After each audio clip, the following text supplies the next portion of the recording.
We always say the SDP's analysis of what our political opponents get wrong is that the Labour Party and the Liberals think about the country as a charity. They think it's some sort of charity or NGO. What is that? What we can help next? They're not thinking about us. They're thinking about how we can appear good and what we can do good in the world. Honestly, Peter, they think about the country as a charity. They view it as a charity. And the sort of libertarian zombie Thatcherites see it as a shop. But it's not a shop or a charity, it's a home. It's a home. When you start thinking about it, what would you like for your home? And you start having a more custodial idea about it. We protect it first.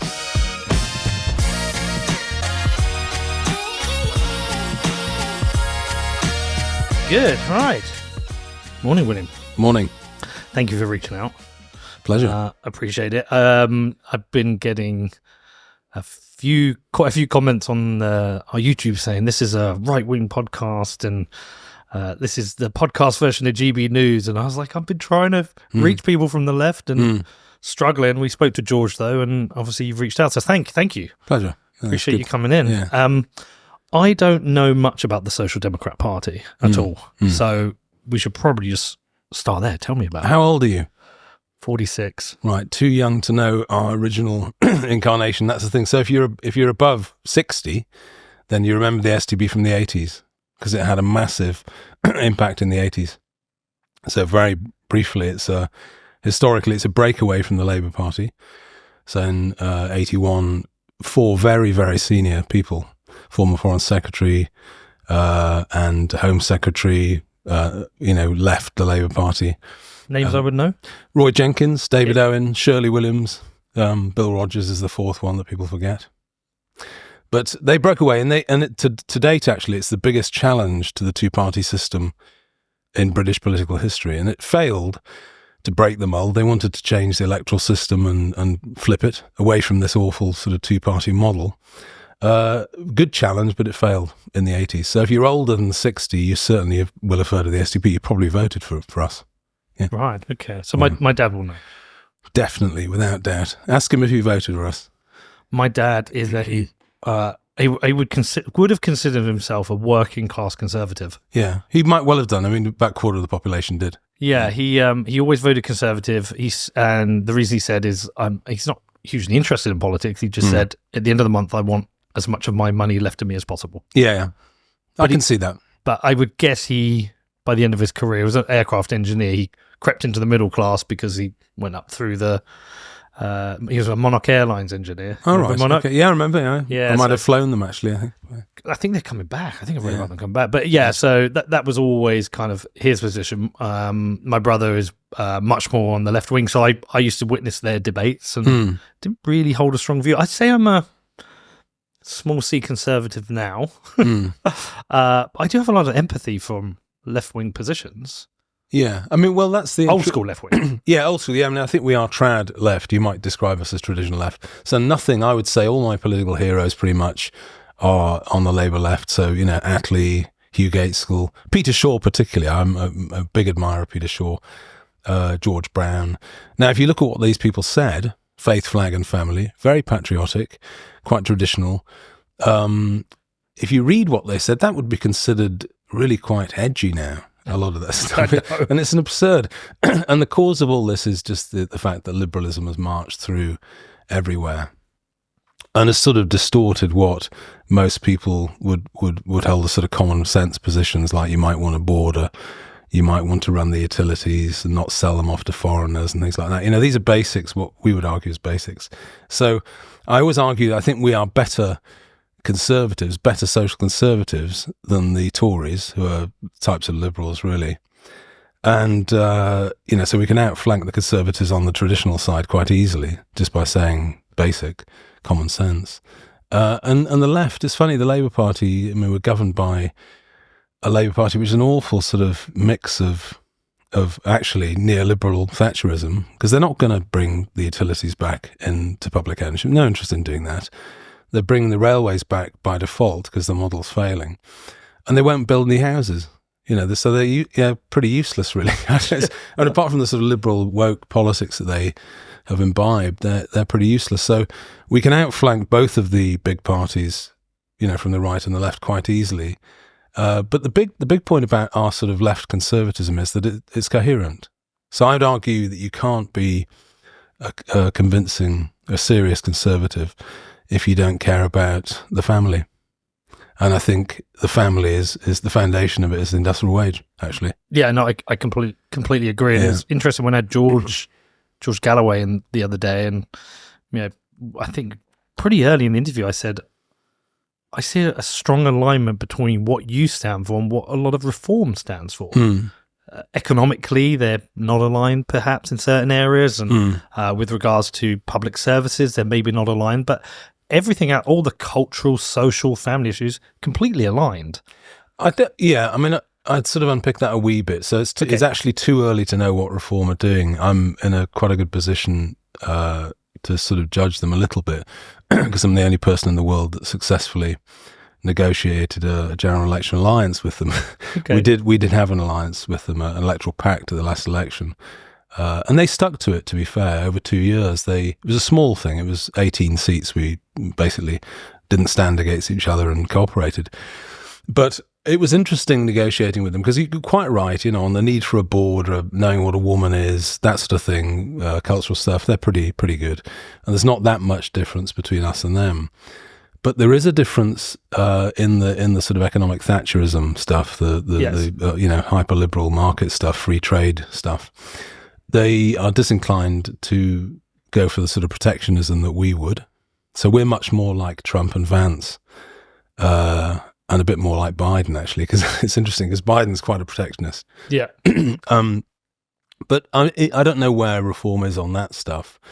And I'd always argue that I don't think you can be a social conservative and be a sort of thoroughgoing Thatcherite. You just can't. You only have to look at... I'm not making a case, I'm just sort of describing how it is here, Peter.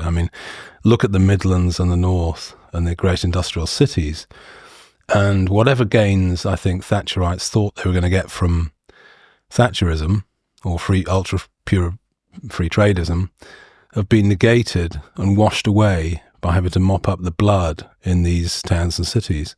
So if you destroy industry, you end up with deaths of despair, unemployment, and so on. And the cost of that is far greater than any gains you thought you were getting from free trade.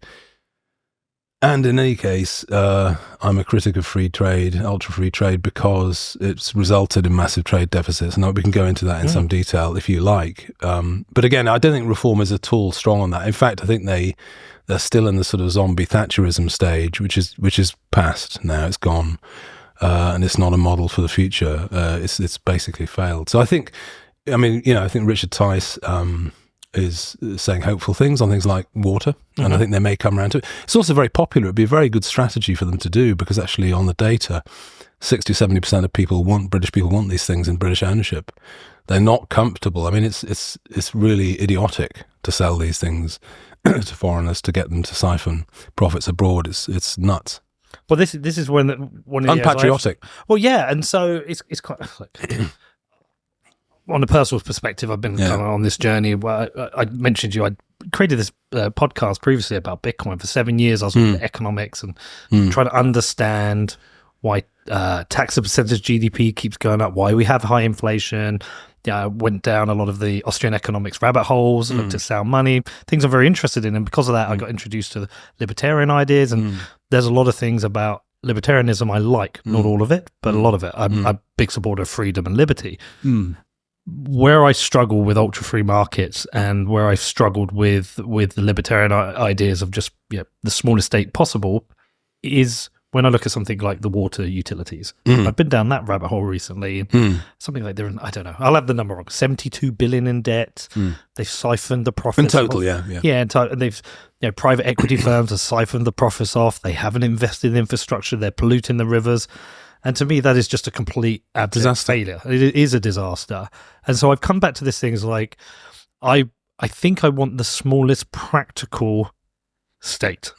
So I don't want the state involved in telling me what me and my family can do, but I certainly don't want greedy private equity people destroying parts of our national infrastructure, things which don't work well under competition. A podcast works well under competition. Yeah. the water because there's industry no doesn't. compulsion. Yes, and you're not a natural monopoly.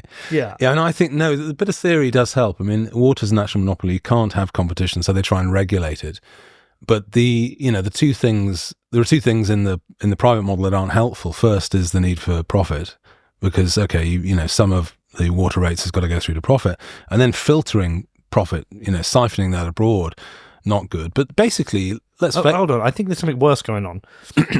The profit motive is one thing. It's financial engineering, which I think is the problem. Yeah. Because I think the thesis of privatizing companies, that if they're privatized, they have a profit motive, it may lead to a more efficient company. Competition, though. Yeah. You need competition. But with financial engineering and private equity, the greed just leads to people engineering money out of these systems and loading them up with debt, and then pushing the consequences onto the public anyway. Yeah, human beings use organizations as vehicles to satisfy their own needs and wants, right? Yeah. So, but Thames Water, to use the example of in the city we're speaking from, that's just been used as a debt mule. It's been used as a device to screw money out. And if you look at some of the prices, the prices of debt that, say, Macquarie put onto Thames Water, ludicrous. Remember, and it does make me angry, because remember that if Macquarie put a transfer of debt on that's costing 15%, or they're getting a return of 28% or some of it because it was highly leveraged, remember that the alternative would be just to have a national bond, which is just the gilt rate, which might have been 3%. So it's ludicrous. I mean, you're just not helping. In any case, they've created this insolvent thing. And actually, Richard Tice has said that we should buy Thames Water for what it's worth, which is about £1. And I'm with him on that. I think that's about right. The kicker also is that there's a lot of BS about it being more efficient. We've got a great comparator, which is Scotland, because Scotland didn't privatise its water industry. And if you look at the actual productivity of Scottish water as against Thames Water in terms of what they do, how much they invest, well, it's pretty similar. And it will be, because fundamentally it's the same engineering. So it's just not a good model. So unfortunately, I'm critical of Thatcher from the left on this. Harold Macmillan was right. They just sold off the family silver, and it didn't get us anywhere. And it's got us into a real mess with debt.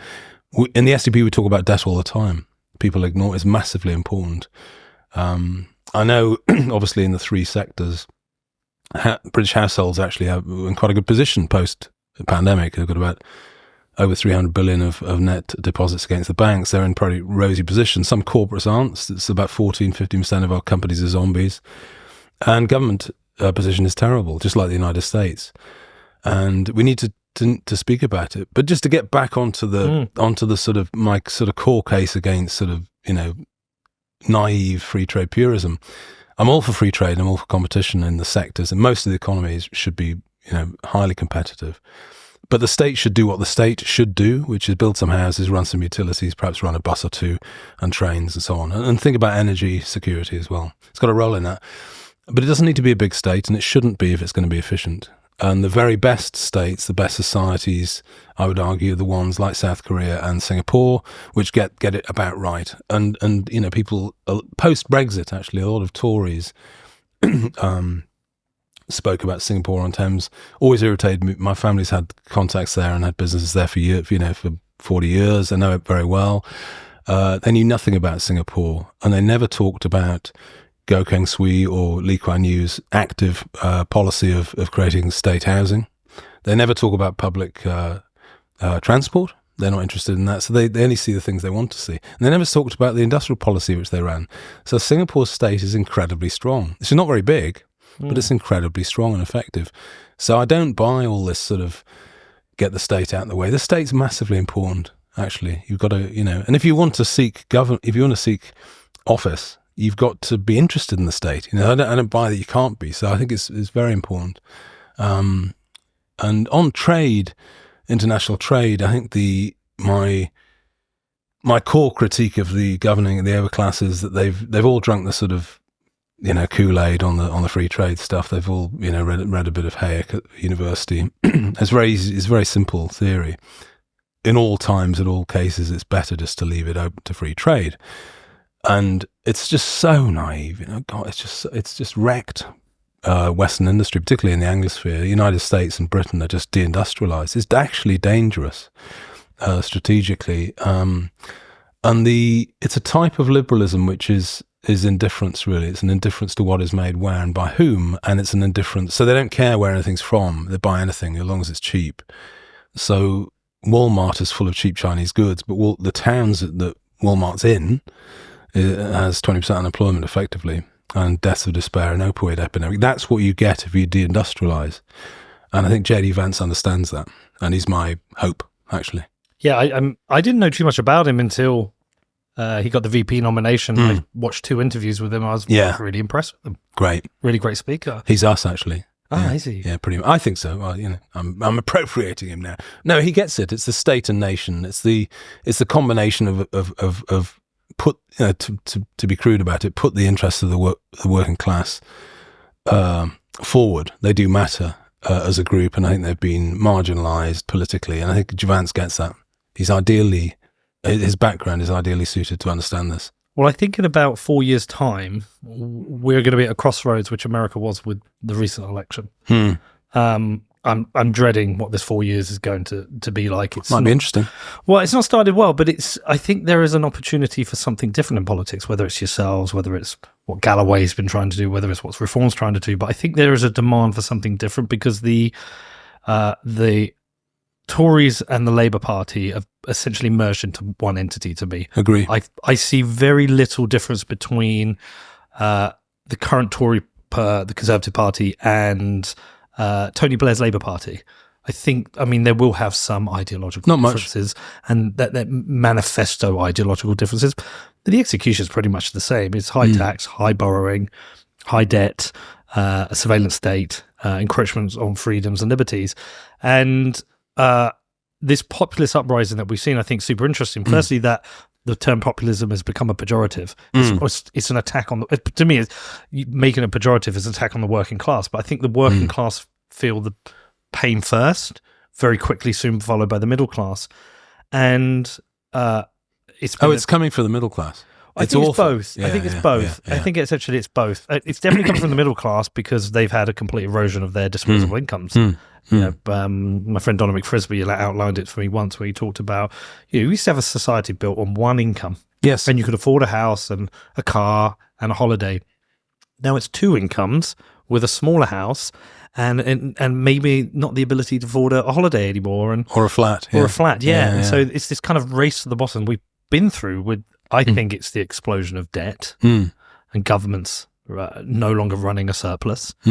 And so I think people are just feeling the demand. I also think politics hasn't kept up with the internet. I think the internet was an explosion of information for us all.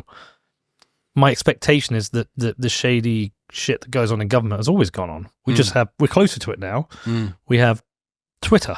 So we have we have independent journalists who can spin up a podcast and suddenly reach hundreds of thousands of people. So it's this whole new world. And I think a lot of these politicians haven't adapted to this. They still think they can just kind of bullshit their way through it. Well, they're in for a rude awakening. Well, yeah, we want I think the demand is for authenticity.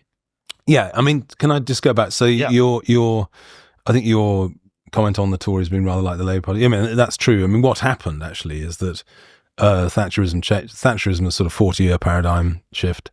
That changed things, and the baton was handed over to Tony Blair. He accepted it. He accepted the economic legacy entirely. He didn't change any of that. Didn't build any houses. Tony Blair built fewer houses in his entire government than Thatcher built every year on the state side. It's astonishing. People don't believe this. It's actually true. So he accepted that, and then Osborne and Cameron were in awe of Blair. So it was continuity. So I totally agree with you. We haven't had anything there. The hidden gap in British politics is the sort of left-right mix, actually, the red and blue mix, syncretic mix, which we offer. Our problem is that too few people know about us, but we're working on that, and we are growing rapidly. So, 20 candidates in 2019, 122 last time. So we're just, I'm looking ahead, and I want a full slate next time if I can get it. But just to go back, you've got to ask yourself why the financial position of Western countries has eroded. What happened first?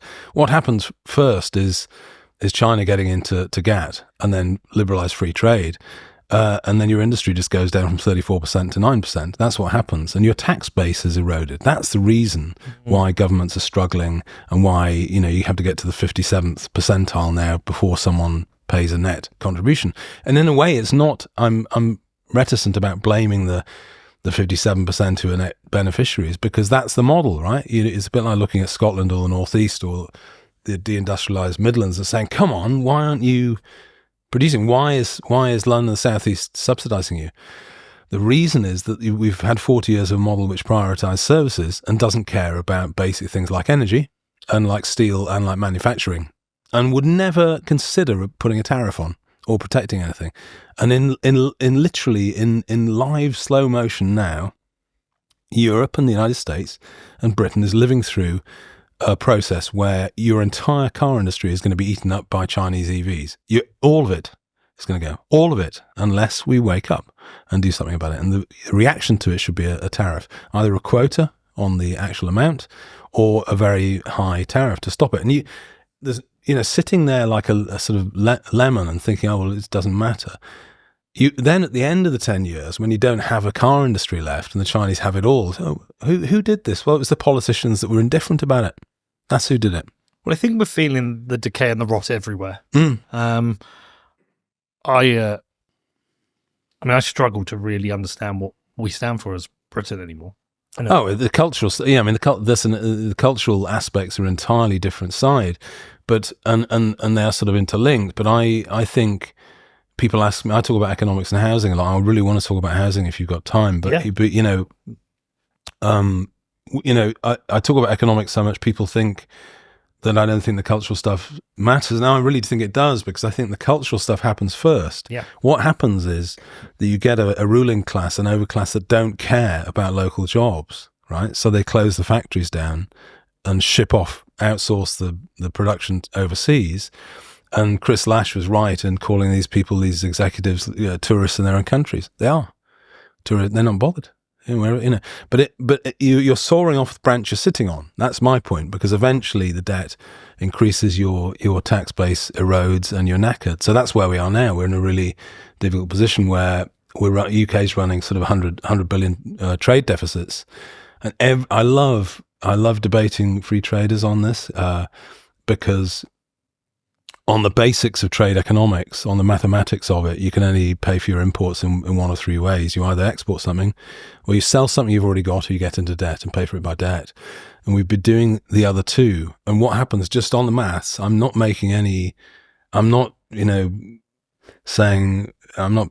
putting economic theory forward, not Austrian or Marxist or Keynesian theory. This is just counting. So what happens is you get poorer. Maths.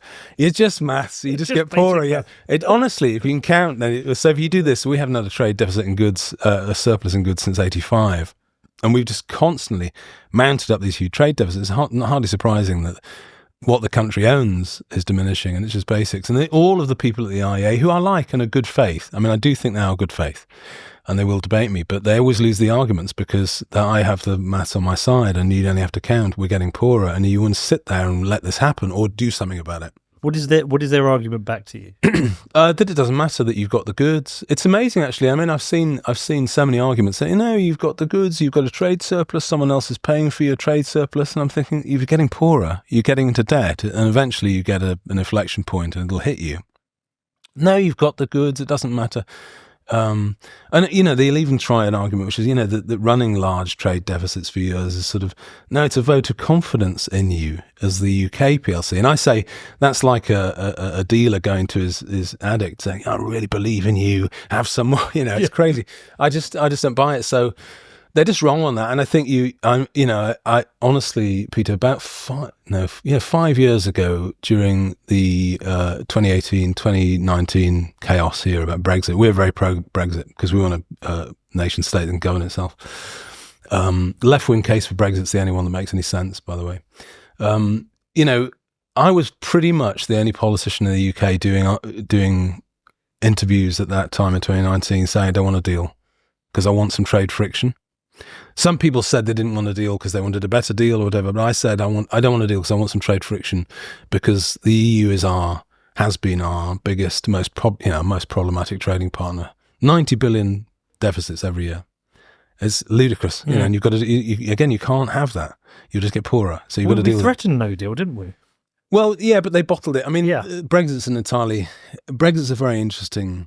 Should we come back to Brexit? We'll do Brexit in a second. Because I really want to know what the left-wing pro-Brexit argument is. Yeah.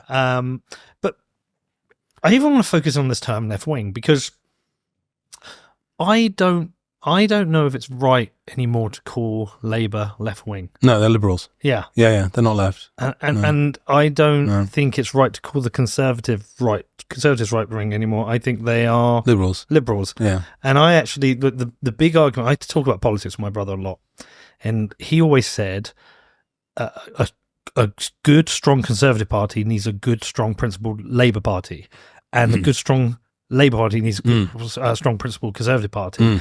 Then you get the tension, and the tension is good for us. Yeah.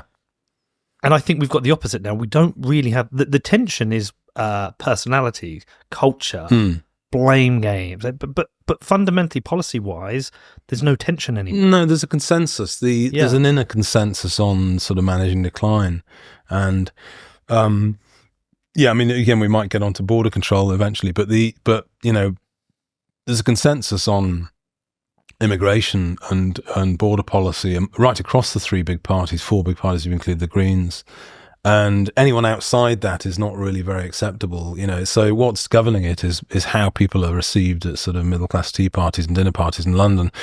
Meanwhile, the whole of the population, 70% of people think that immigration is too high now. So it's dangerously... I mean, I've been leading this party for nearly 7 years now, and I spend a lot of... I'm in Northumberland, but in Leeds is our stronghold politically, but I spend a lot of time in SW1. I'm horrified. They're deeply out of touch. And it's like I've lost... I now roll my eyes at it. It's so out of touch with reality. Because it doesn't touch their lives. No, but it's dangerous because because what is about to happen, they seem to be not aware of at all. So things can happen, and how did that happen? It's a bit like your sort of privileged Democrats in the States, ignoring the flyover. Say, who voted for these people? They're just not in touch. I'm afraid. So that's dangerous. The humble bee. A keystone species crucial to the survival of Earth's inhabitants. Here's how things would look if bees vanished. And here's how they'd look if humans vanished. But imagine if instead we became a keystone species by doing things the right way, by taking responsibility for our actions, and becoming the solution. Iron mines the world's most responsible currency the right way. Because the future depends on it.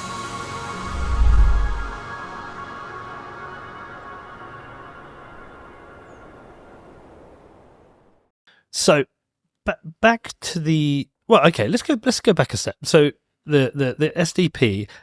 They broke away originally from Labour. How successful how many seats did they have in? Well, they so it was a breakaway. It was at the time it was sort of right wing Labour breakaway from sort of Marxist militant tendency in the Labour Party. And that's a different time. They broke away. They formed, of necessity, really formed an alliance with Liberals. And so he has the Liberal SDP alliance. And in 1983, they got 25.5% of the vote. Wow. Labour only got a percentage or two higher. They got 27. Labour got 210 seats. We got 23. So that's the electoral system, which is the stitch up between the two parties, favours establishment parties, and so we didn't make the breakthrough. Got a lot of votes, and then in '87, under Owen's leadership, I'm an Owenite. It's a factional thing. We in the SDP it's Jenkins Liberal or Social Democrats Owen. And we did it again, 87, got about 23%. And again, I think we were down to about 4 or 5 seats in the SDP. And then Owen left. He protected the independence of the Social Democratic Party because there was a merger, but it wasn't a merger because the leader didn't want to do it. Some people did. So the SDP survived as an entity, but he left the stage in 1990, and basically the party was knocked to the grassroots. But a party is a civil association, and the party is its members, so it survived in pockets around the country. But it got very, very small. I think it got down to about 80 members and a couple of councillors in Port Talbot. That was it. Right. And then I met Owen pre-Brexit, and he said the party's still going. I said I didn't know because I was in the party in the 80s. My father was a founder member. What were you doing previous to? I'm in commercial property and planning. That's my profession. Yeah. So I was basically doing that, but I was an active SDP member in the 80s. So I always wanted this sort of revolutionary mold breaking thing, and I was surprised to hear it was still around, and I joined, and then sort of a couple of years later I ended up leading it by default because I said, you really want to get your philosophy right. And I wrote that little book I gave you to get it right, and that's the foundation that we're on, and which is the sort of post-liberal, red blue mix, which is where we are, and that's the offer. That's the best offer you can get. Which solves a lot of the problems we have, I think. So I really believe in it, and we are small, but I think we're intellectually superior to most of the opponents, most of the others. I mean, we produce serious green papers on economics and agriculture and immigration and so on, and we think things through and try and get it right. So we take policy very, very seriously. And we've got very, very good members in that respect as well. So how much progress have you made? Well, in counting, I mean, I tell you what, when you lead a party that has a grand history, but only has 80 members, the first thing I wanted to do is win an election. So we picked Leeds because it had our best candidates. Yeah. And so, but it still took us a few years. These are big constituencies, 35,000 people, but we've won our first seat off Labour 3 years ago, and we've won ever since. Every year since we've taken a seat off them. So we're doing the Green policy, basically with the Green Party's policy, which is building up councillors and networks locally, which will last, because you make friends. These people are, our family really in these places, and so it's a slow progress. But in terms of votes, we've convened about 200,000 votes under my leadership. So we're getting somewhere. But I wish more people knew about us, because I think we are the answer. I mean, I respect reform. I think reform will make huge impact, but their economics stinks basically. Unless they change it, the Thatcherite stuff is not the answer. They need to think through on this. Well, I think reform have benefited from the abject failure of the Conservative Party to be conservative. Yes. And they've coming loud and proud with ideas that Conservatives want to hear. Yeah. I think the opportunity for yourselves is, I think the Labour Party are having a similar reckoning at the moment. Yeah. I just personally, I don't believe Keir Starmer survives the year. And I think by the end of their term, they will lose that election. And I don't know who to. But I think, for what it sounds like for me, from my limited understanding of your party, and I will read this, is that you have a similar opportunity to wake up traditional Labour voters, say that we are a left-wing party. I agree with you. I think that's our main. I think there are ex-Tories that will vote for us and like us a lot, particularly on the cultural stuff. But I think our sort of heartland is the Red Wall, ex-traditional Labour voter, patriotic. It's a bit, if you the actual bit is between Rotherham, Barnsley, and Doncaster. If you did a Pepsi test there, blind test, we'd win all those seats now easily. And so, obviously, goal one would be to get a seat in Parliament. Fancy your chances? Leeds is the. I mean, you've got to. Again, I'm very realistic, and people do criticise me for this. I don't go around saying prepare for government and all this sort of thing. We do say that for a joke sometimes. No, I think it is gradual, and I think you've got to start saving deposits first. And we, again, a few years ago, we couldn't save a deposit. We weren't getting 5% in an election, but South Yorkshire Merrill, we got 8%, beat the Lib Dems and the Greens in 4 divisions, nearly beat the Tories, who were the party of government at the time in Barnsley. We've kept a few deposits since then as well. So we've made very good progress. You're not going to suddenly win a seat. It doesn't happen like that. And when we took seats off Labour in Leeds, do you want to know the story? We had 500 votes. They had 3,500. Most people would have said, "Give up, mate. You got no chance." Then we got 1,100, they got 2,700. Then we got 1,800, they got 2,200. And then we got 2,700, and they got 1,800. We got more votes than all the other parties put together. And it was like a ratchet. You keep on going, keep on building, and you'll get there. But it's never overnight. It just doesn't work like that. Is it hugely expensive to do this? It's not hugely expensive at the scale we do it. I do need some more money. Because a criticism is that you've got a great message but people haven't heard it, and a lot of that is scale and resources. So we ran our 120 candidates in the general election off literally a shoestring. I think if you look at the Electoral Commission submission for this year, maybe we got through about £140,000. Nothing much, terrible. I had to do, party election broadcasts, fully compliant for the BBC and ITV and Channel 4, and everyone off about £4,500. So it was a major, major challenge. On the other hand, we have Rod Liddle. We have some very prominent supporters, particularly in sort of journalism and so on, who are on our side. And, so if you've got Rod, you've always got a chance. You could do one of those Elon checks.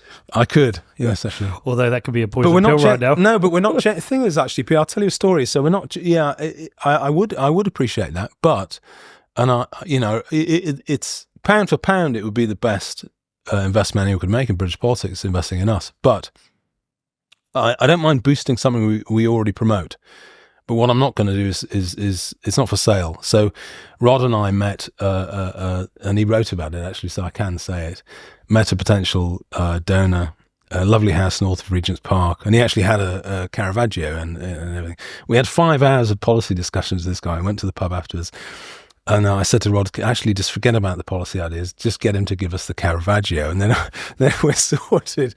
But actually, Rod and I didn't speak to each other for about 2 weeks after I knocked his donation back because he wanted to change things. I'm not going to do that. There's no point in doing it. If it's for sale, what's the point?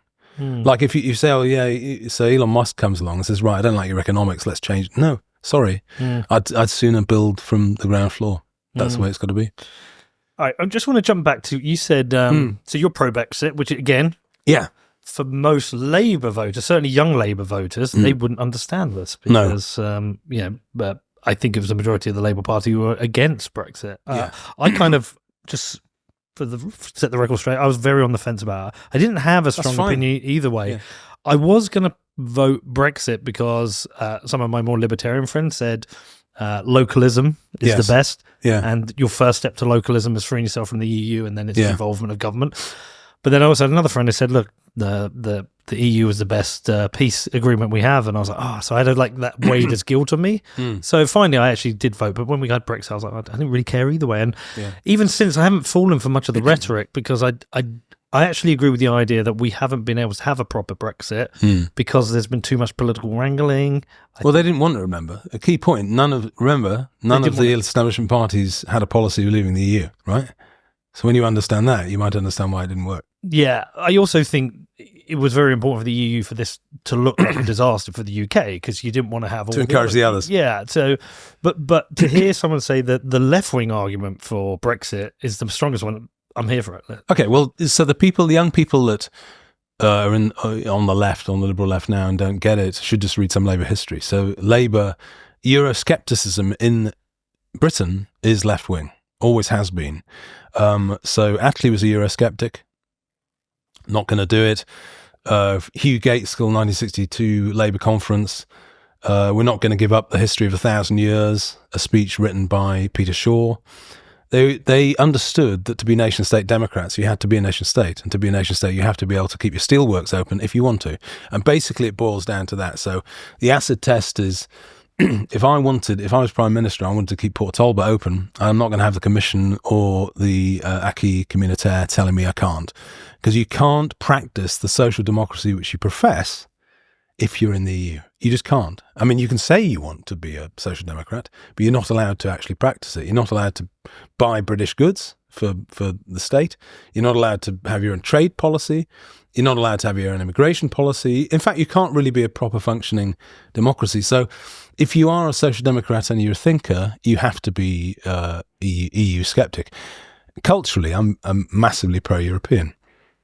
I'm a Francophile, a Lusophile. I love Italy, and I want all of those nation states. I love them as nation states, and I wish they were. Perhaps one day they will be again. But yes, I mean that's the history of it. And as I say, it's always been the problem is like it's the 40-year revolution. The liberal revolution unhooked the Labour Party from its Euro-scepticism. In 1983, the Labour Party's manifesto was to leave. It was the most left-wing manifesto they've had for 40 years. It was to leave the EU. And as I say, you can't pretend.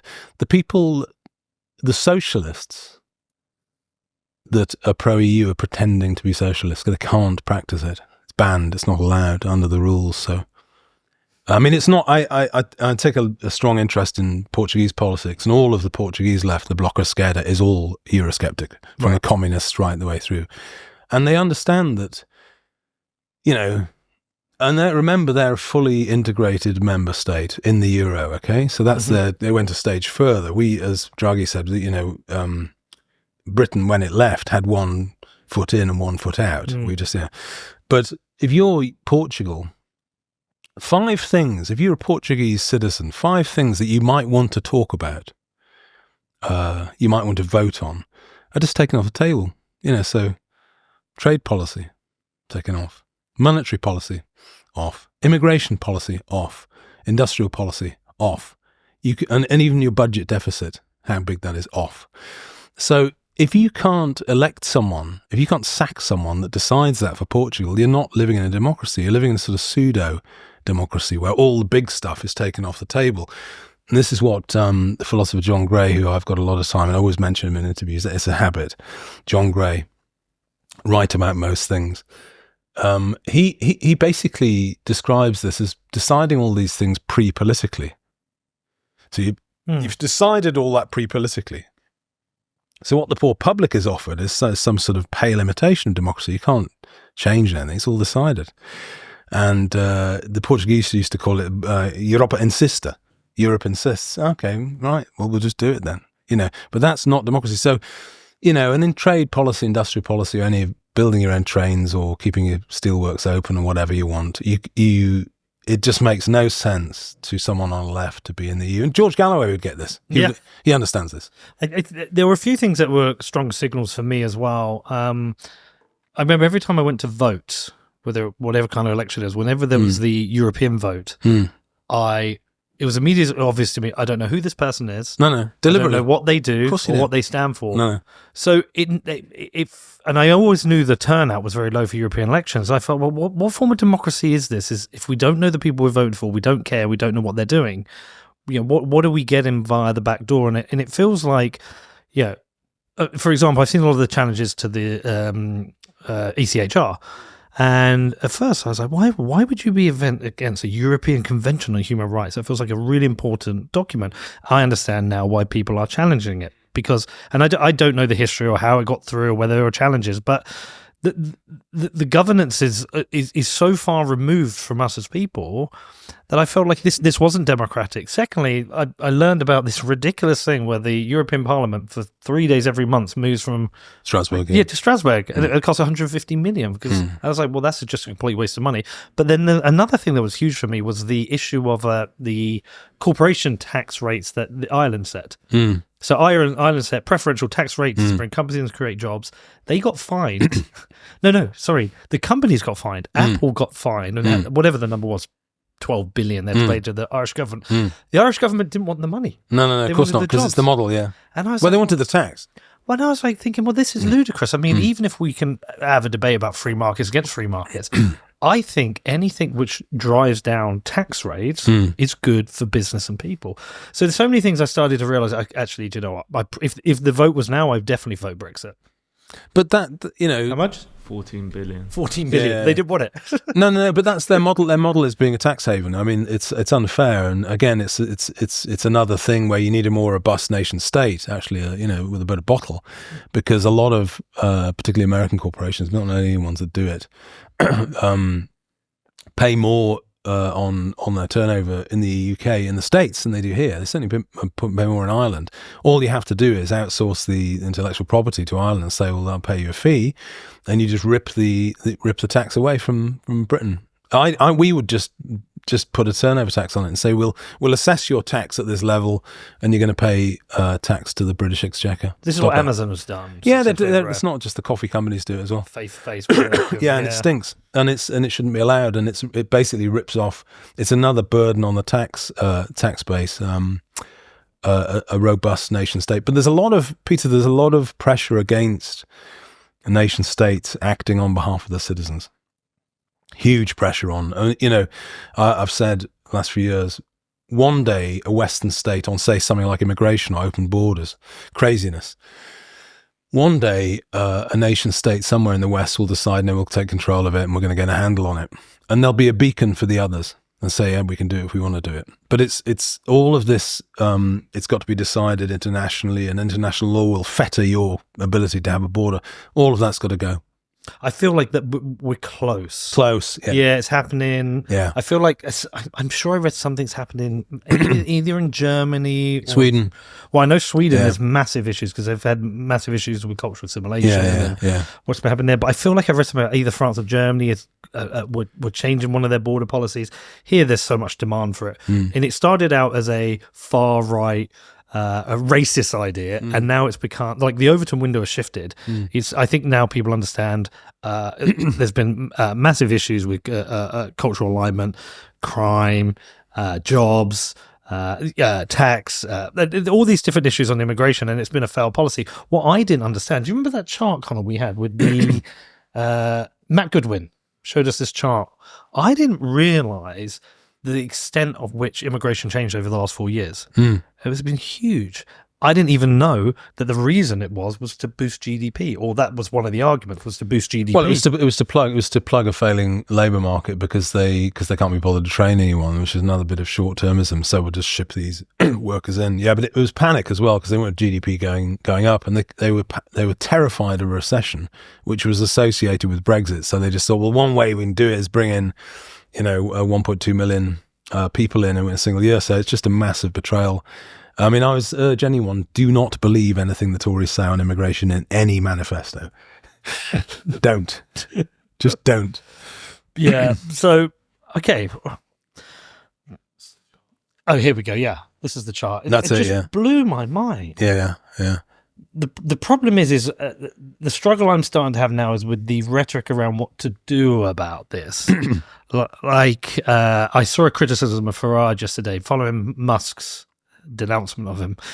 Somebody said, well, this is right because he's been very weak on the idea of mass deportations. But as somebody, even as a small C conservative, just the term mass deportation, I just struggle with that kind of concept. Like, how do you do this? What are the rules? Like the reality of it. You might be so pissed off that there's a lot of immigrants have come into the country, but like, what is the reality of executing such a policy? Yeah, I don't even know how to deal with it. Well, he was caught up on that, but I mean, the other thing is, and a lot of the stronger voices on social media, particularly the young people, criticise Farage for that very quickly. But even Reform's policy on the migrant crisis and the Channel won't work, and I've told them face to face, why it won't work. The SDB has a much stronger policy, better policy. It would solve it quite quickly. But it feels like there's a new kind of political battle lines have been drawn historically. Yeah, left v right. Now it's the Liberal Uniparty versus traditional. Politicians. That's where we're heading. And I feel like the momentum is moving towards this. Like, I'm really interested in talking to you, and as I was with George, and as I am with the Reform people, because I feel like there's a demand for a hard shift. It's really funny. I saw this meme on Twitter, and it was like anarchists in the 80s, and it was like the Sex Pistols. Anarchists now, it was a traditional family together. Yes. Or in John Lydon's case, the Sex Pistols. No, he's actually quite sound. I mean, it is the real divide is between liberals and traditionalists, or sort of it's the social and the liberal are the two things. The liberal preoccupies self and doesn't think about duty and rootedness, and a sort of a proper conservative, Scrutonian conservative thinks about where you're from. So we always say the SDP's analysis of what our political opponents get wrong is that the Labour Party and the Liberals think about the country as a charity. They think it's some sort of charity or NGO. What is that? What are we going to help next? They're not thinking about us. They're thinking about how we can appear good and what we can do good in the world. We're a charity. They think honestly, Peter. They think about the country as a charity. They view it as a charity, and the sort of libertarian zombie Thatcherites see it as a shop. But it's not a shop or a charity. It's a home. It's a home. When you start thinking about it, what would you like for your home? And you start having a more custodial idea about it. We protect it first. We don't denigrate it. I mean, our institutions are full of, progressives that denigrate British history all the time and see no good in it. You can't do that. If you bring a a generation up in shame like that, you're in cultural trouble, real trouble. But no, I mean, we've done on things like, the border, the migrant crisis and the Channel, we've just done the work, I'm afraid, and a lot of the others haven't. And we are a smaller party, but the only way you solve it is by radically changing the incentives. And I would always say, and I'm on record as saying, the migrants in the Channel are making a perfectly rational choice. Yes, very, very sensible choice, because in exchange for €5,000, they're almost certain to stay, and they get permanent access to the British social wage for them and eventually their families, because the family reunion. That is a phenomenal investment. You're we an would investor. Do the same, possibly. Yeah, of course. You'd be nuts not to. I mean, you'd be really crazy not to. That is the offer, €5,000, and you get, so the cost to the, I mean, it's difficult to get data out, but the Jan van der Beek study, which again is one of these major studies that, a Borderless Europe 2 years ago in Netherlands, they actually quantified the cost to the Dutch state of certain categories of migration. Certain categories were net beneficiaries to the state, North America, Japan, United States, Korea, and certain categories were very, very big costs. And so sub-Saharan African asylum migration is costing €630,000 lifetime, over €500,000 lifetime per person. So it's extraordinarily costly. But if you look at it from the other side of the tennis net, that's what the migrants getting, right? So they're getting a huge fiscal. I mean, we don't talk about it like this, but Harold Wilson used to talk about the social wage, the social dimension. The social wage is a very valuable thing. You get rights to housing, healthcare, schooling, and the rest in transport. So that's what they get, and they'd be nuts not to do it. If you want to change what's happening, you have to change the incentives. It's basic. And so no one that arrives unsolicited can stay, and they have to be removed straight away. We go for Ascension Island because we control it. I think the Rwanda scheme was a complete publicity stunt, a ridiculous scheme. Where would you? Ascension Island.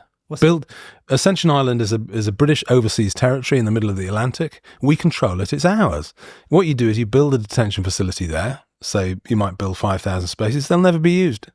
Because they don't want to go there. It would stop the flow overnight. It would. You understand. I mean, because you're on a flight the next day. Yeah, you haven't been kicked in the head by a horse. You understand that they would stop immediately. So you immediately go to Ascension for 2 years, whatever, and then you'll go elsewhere. You'll never ever stay. You stop it. And I've said, face to face to Richard Tice, we were discussing it.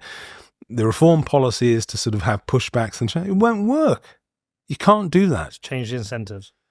Well, yes, and our system would work. You could say it's tough, but it would work, and it's right for the British taxpayer, and it would stop the deaths, and it would stop the drownings, and we'd get control of the border. You could do it if you want to do it. My problem with the ruling class is they don't want to do it. They don't want to do it because of dinner party. Because of the blinking dinner parties. So they're scared of what people think. So it's our job to do what's right and get a policy that will work. It is humane. It will serve. I mean, I've always argued, I'm not asking for much as a social democrat. I'm representing the majority opinion in this country. I want our border to be a secure border, right? A democratic response. Democratic response. Yeah. It's under democratic control. So I want this, and I'm not asking for much, and we will get it. But it's the learning curve in SW1 is so slow. And I like a lot of the people in Reform, but Reform have to change their policy because pushbacks in the Channel won't survive. That policy will not survive the first capsized 80-person death. It'll be a disaster. You can't push back boats in the Channel in the winter. You can't do it. It's not going to happen. What you can do is say, come on. But they tried it in Greece. Oh, it's not practical. Yeah, they tried it in Greece. I think even at one point they were shooting at warning shots. Some Greek Coast Guard might do that, yeah. We didn't, no. You really did. So, and the Australians have a similar policy that we're proposing, which is that you arrive, you go off to PNG. And you go to prison. So that's it, and it stops it. And it's obvious that it would stop. So I'm afraid we've thought it out. You can't do that if you're in the ECHR. You have to repeal that and the HRA. But why does ECHR prevent that? Because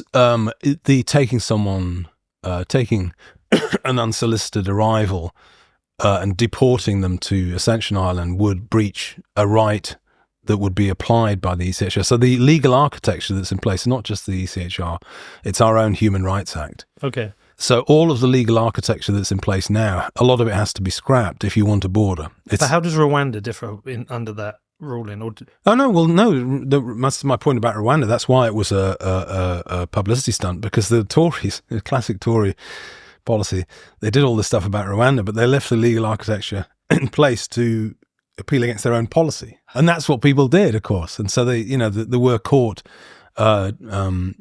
decisions against the Rwanda policy. There are very strong. So from the small C conservatives outside the Conservative Party, and also the small L left. Did we say small L left? From the more traditional left wing, trad left, also calls to repeal the ECHR. And I think there's a growing voice. Yeah, you can't. No, it's very simple. I mean, some things, a lot of things can be distilled down to very simple. You either have this legal architecture in place, which places your right of border control off, into international agreements, or you can get out of those things and you can get your border back. So it's the border or these deals. You can't have both. It really is a choice. If you leave that architecture in place, you can't have a secure border. And what do you do about asylum? Well, because that gets abused as well. It does get abused. I mean, I'm skeptical about large scale settlement by asylum, because I think it's very, very difficult, particularly from certain places. And actually, in terms of cost, you can get 7 or 8 times as many people helped in the regions that they are coming from than here. That's just the cost. So remember, if you want to take a moral point, you could help 7 or 8 people for every one asylum seeker we take, if you were doing it in the Middle East or Africa or wherever. So but at least get it under control. And you might have, for instance, a policy of having a limited number of asylum applicants that you accept a year, but they might be women and children, for instance, not fighting age males. Yeah. So, what about people who are here now but committed a crime? There's a big call, especially with the I've got notes here on the rape gangs, because it's a huge issue. I know you retweeted the Telegraph article, which I read. Was that the Robert Jenrick one? I've read 2 articles. Many. There's a big call that people who've been convicted should be deported, and I read one specific case where a guy was abusing his daughter but couldn't be deported because of the ECHR.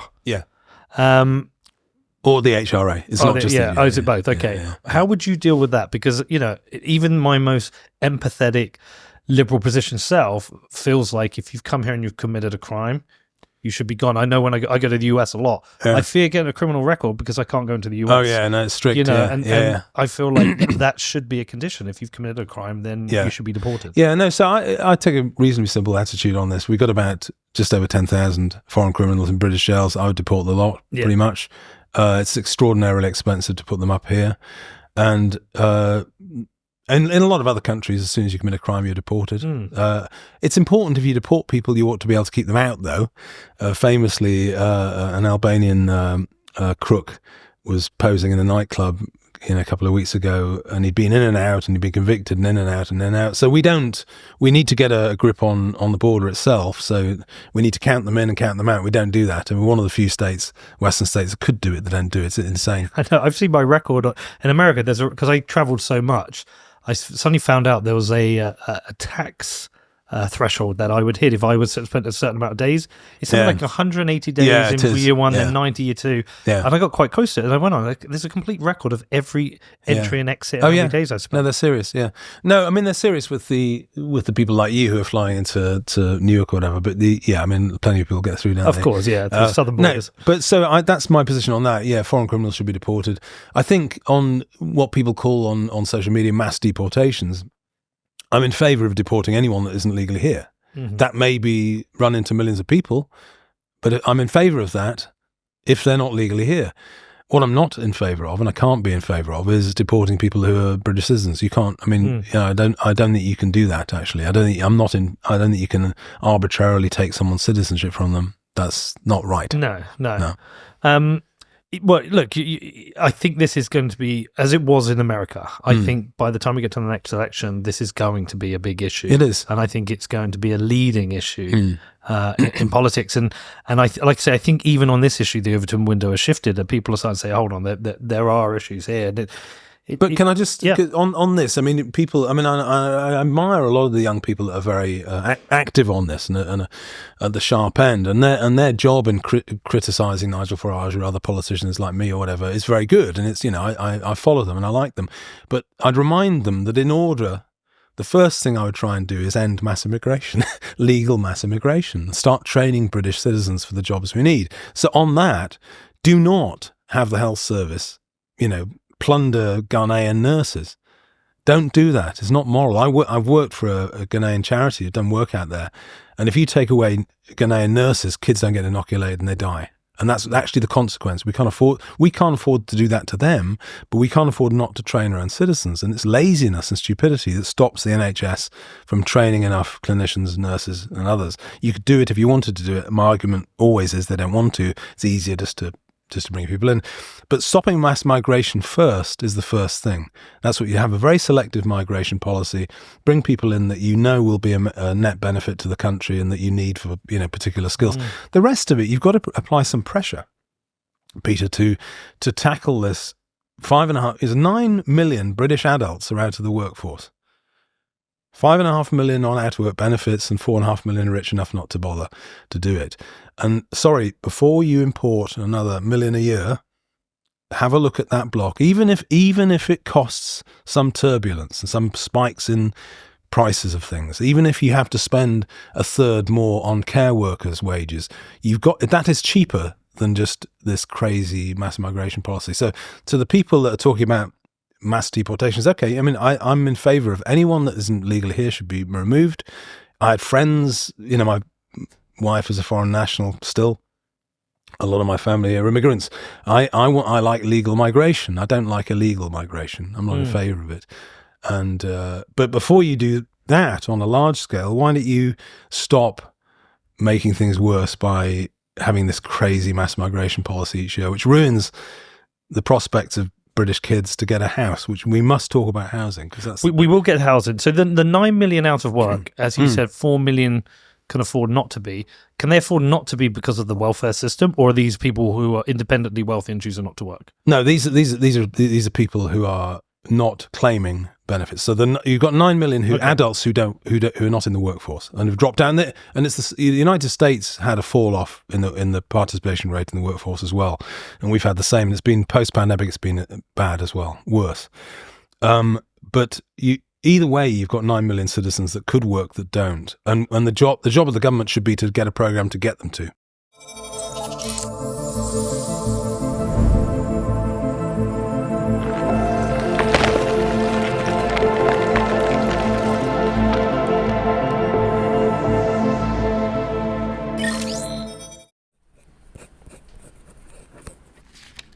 Very important that you don't lose this, okay? This is your inheritance through Bitcoin.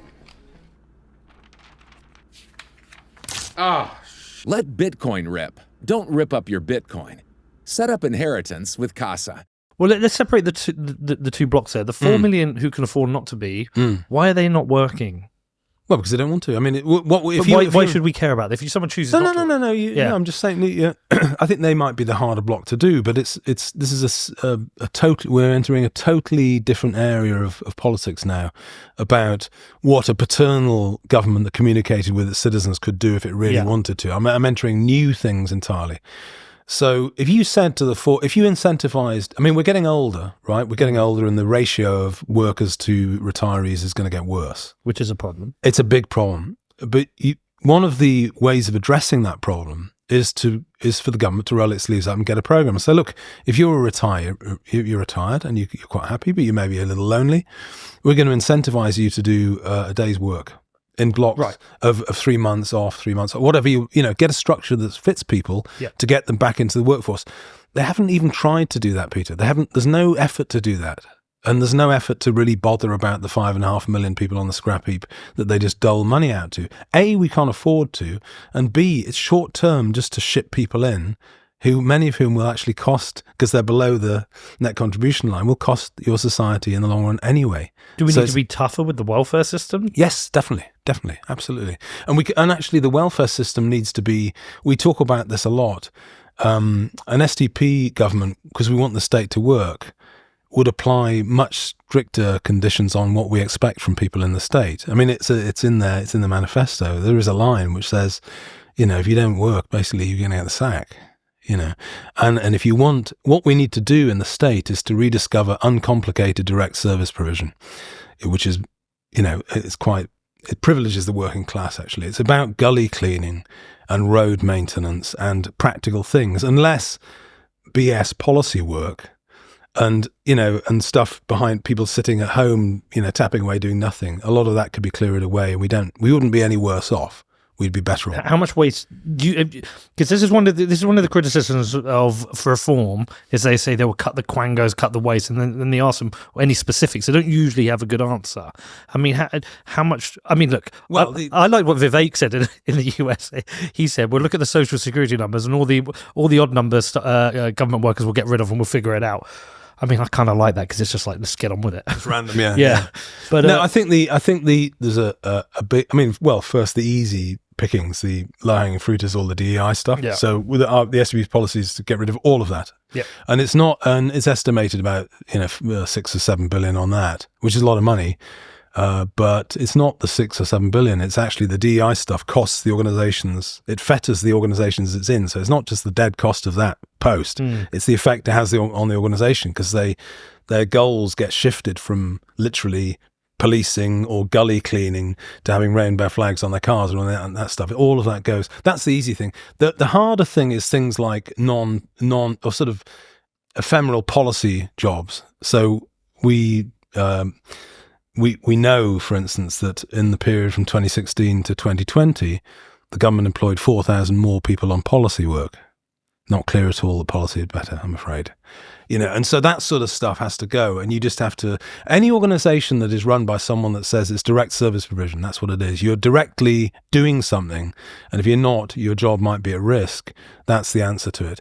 But do I believe you could cut government expenditure in some of these departments by 5%? Yes, certainly you could. And the private sector does it all the time. Well, if we're running if the government is running a deficit of, say, 10%, maybe you charge each department with, give them a 10% less budget. Connor, can you find that, that OBR chart, which is that, it was like, it's like a cylinder which breaks down government spending.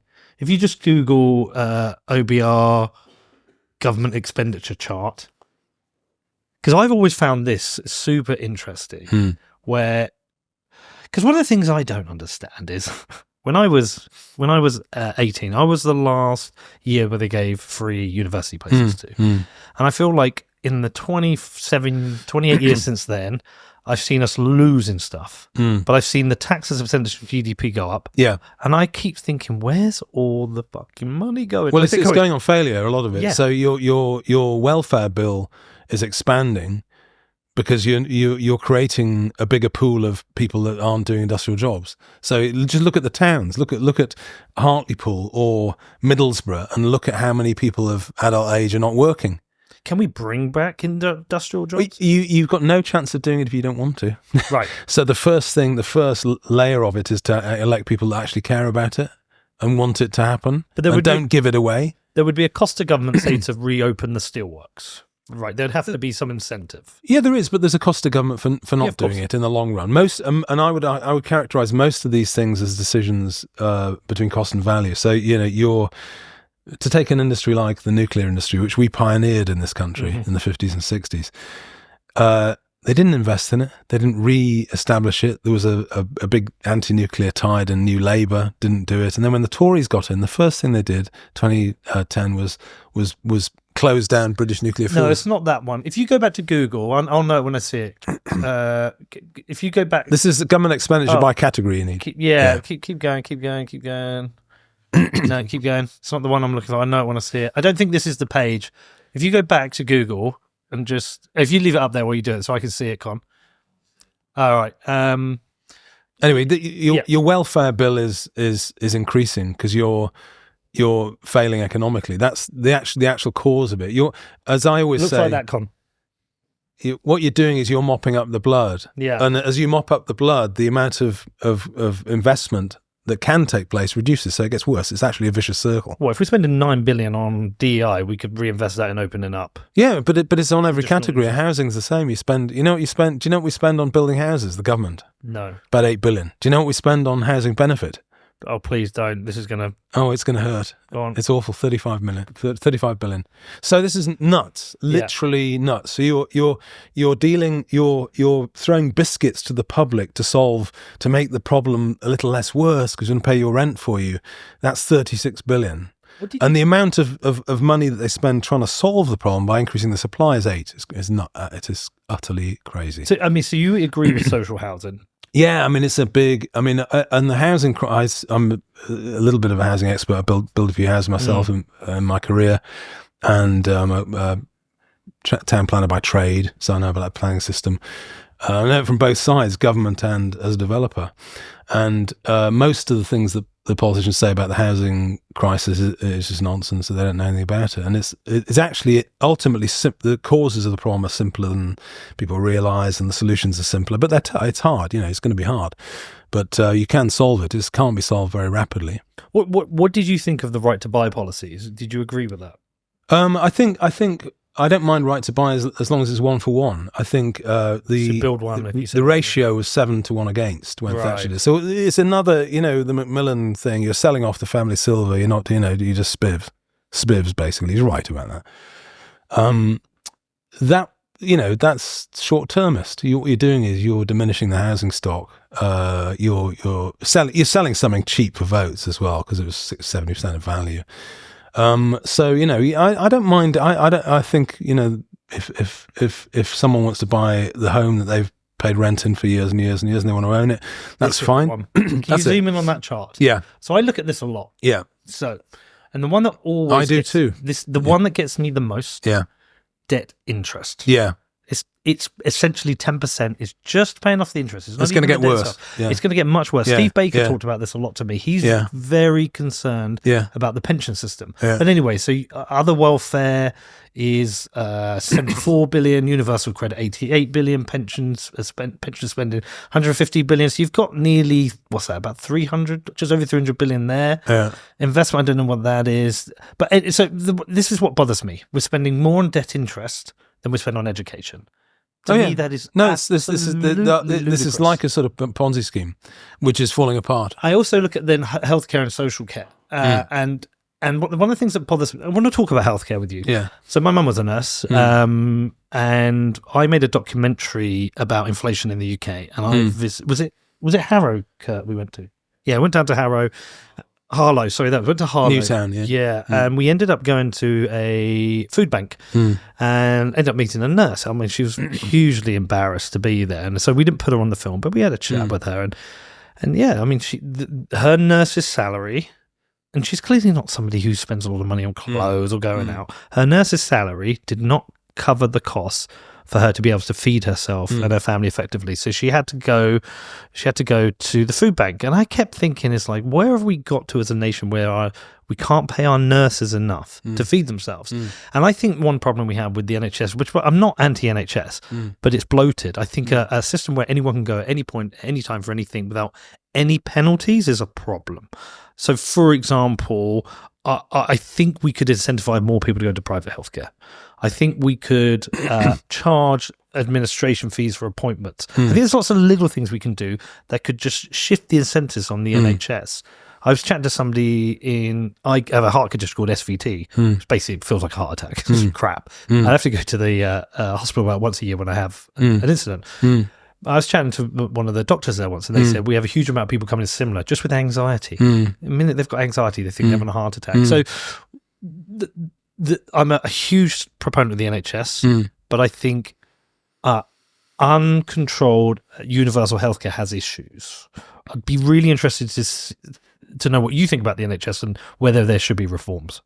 There need to be reforms, but we need to be fair about the NHS in terms of what it does, input-output. So many problems, probably a bloated middle management, which is as management begets management, now has blossomed. And again, the spirit of direct, uncomplicated provision has been lost in some areas. You know, back in the 50s, an almoner would manage the whole hospital, would make all the decisions. Now you need consultants' reports to tell you what to do. And so a lot of that stuff is wrong. But if you're honest about it, actually, and you look at the percentage of GDP we spend on the health service and you look at how health outcomes and what it produces, actually it's pretty good. Okay. Yes, say compared to the United States. Say the United States spends roughly twice as much as we do and they have worse health outcomes. So if you want to say... We definitely don't want their system. No, we definitely don't want their system. And so if you look at, if you're fair about it, on a very, very crude basis, it actually does reasonably well. The problem that we've got is we're getting older and the demand's going up. And the 10% or whatever we pay, spend on healthcare now can't get much bigger because the tax base is knackered because you've deindustrialized and you've screwed that. So you're spending as much as you can. In reality, the health service has to be better. As a party, we do support the health service, but we're more supportive of universal healthcare. We're not obsessive about it having to be through the health service. If you can provide it through other means, that's acceptable, but in principle. But it has to be universal and free at the point of view. So I think that's the key thing. That's the test. The Australian system is quite interesting. The Australian system that you can learn from, part of we're sort of Anglo-Australians as a family. So having, if you don't turn up or having to pay $30 to turn up to get a health check with your GP is normal, and Australians don't have any problem with it. They have that in Ireland. The Medicare thing we all pay in. Singapore has an interesting system where you have a credit, your own account effectively, which is just taxed off your salary each month, and it goes into your account and it goes up. It's a forced type of saving, and then you use that budget when you get ill, and so that's rationed. I mean, the counter argument, if you speak to someone like David Owen, previous leader of the SDP, he'd be very concerned about people getting charged for an appointment, because if you don't treat an illness early, it might cost you and society much more. So anything that disincentivizes people to turn up. But broadly, I mean, if you want to be honest about it, the health service actually input-output, it's doing as well as it probably can do, actually, in terms of the amount we spend on it. Personally, I think it has to be cruder.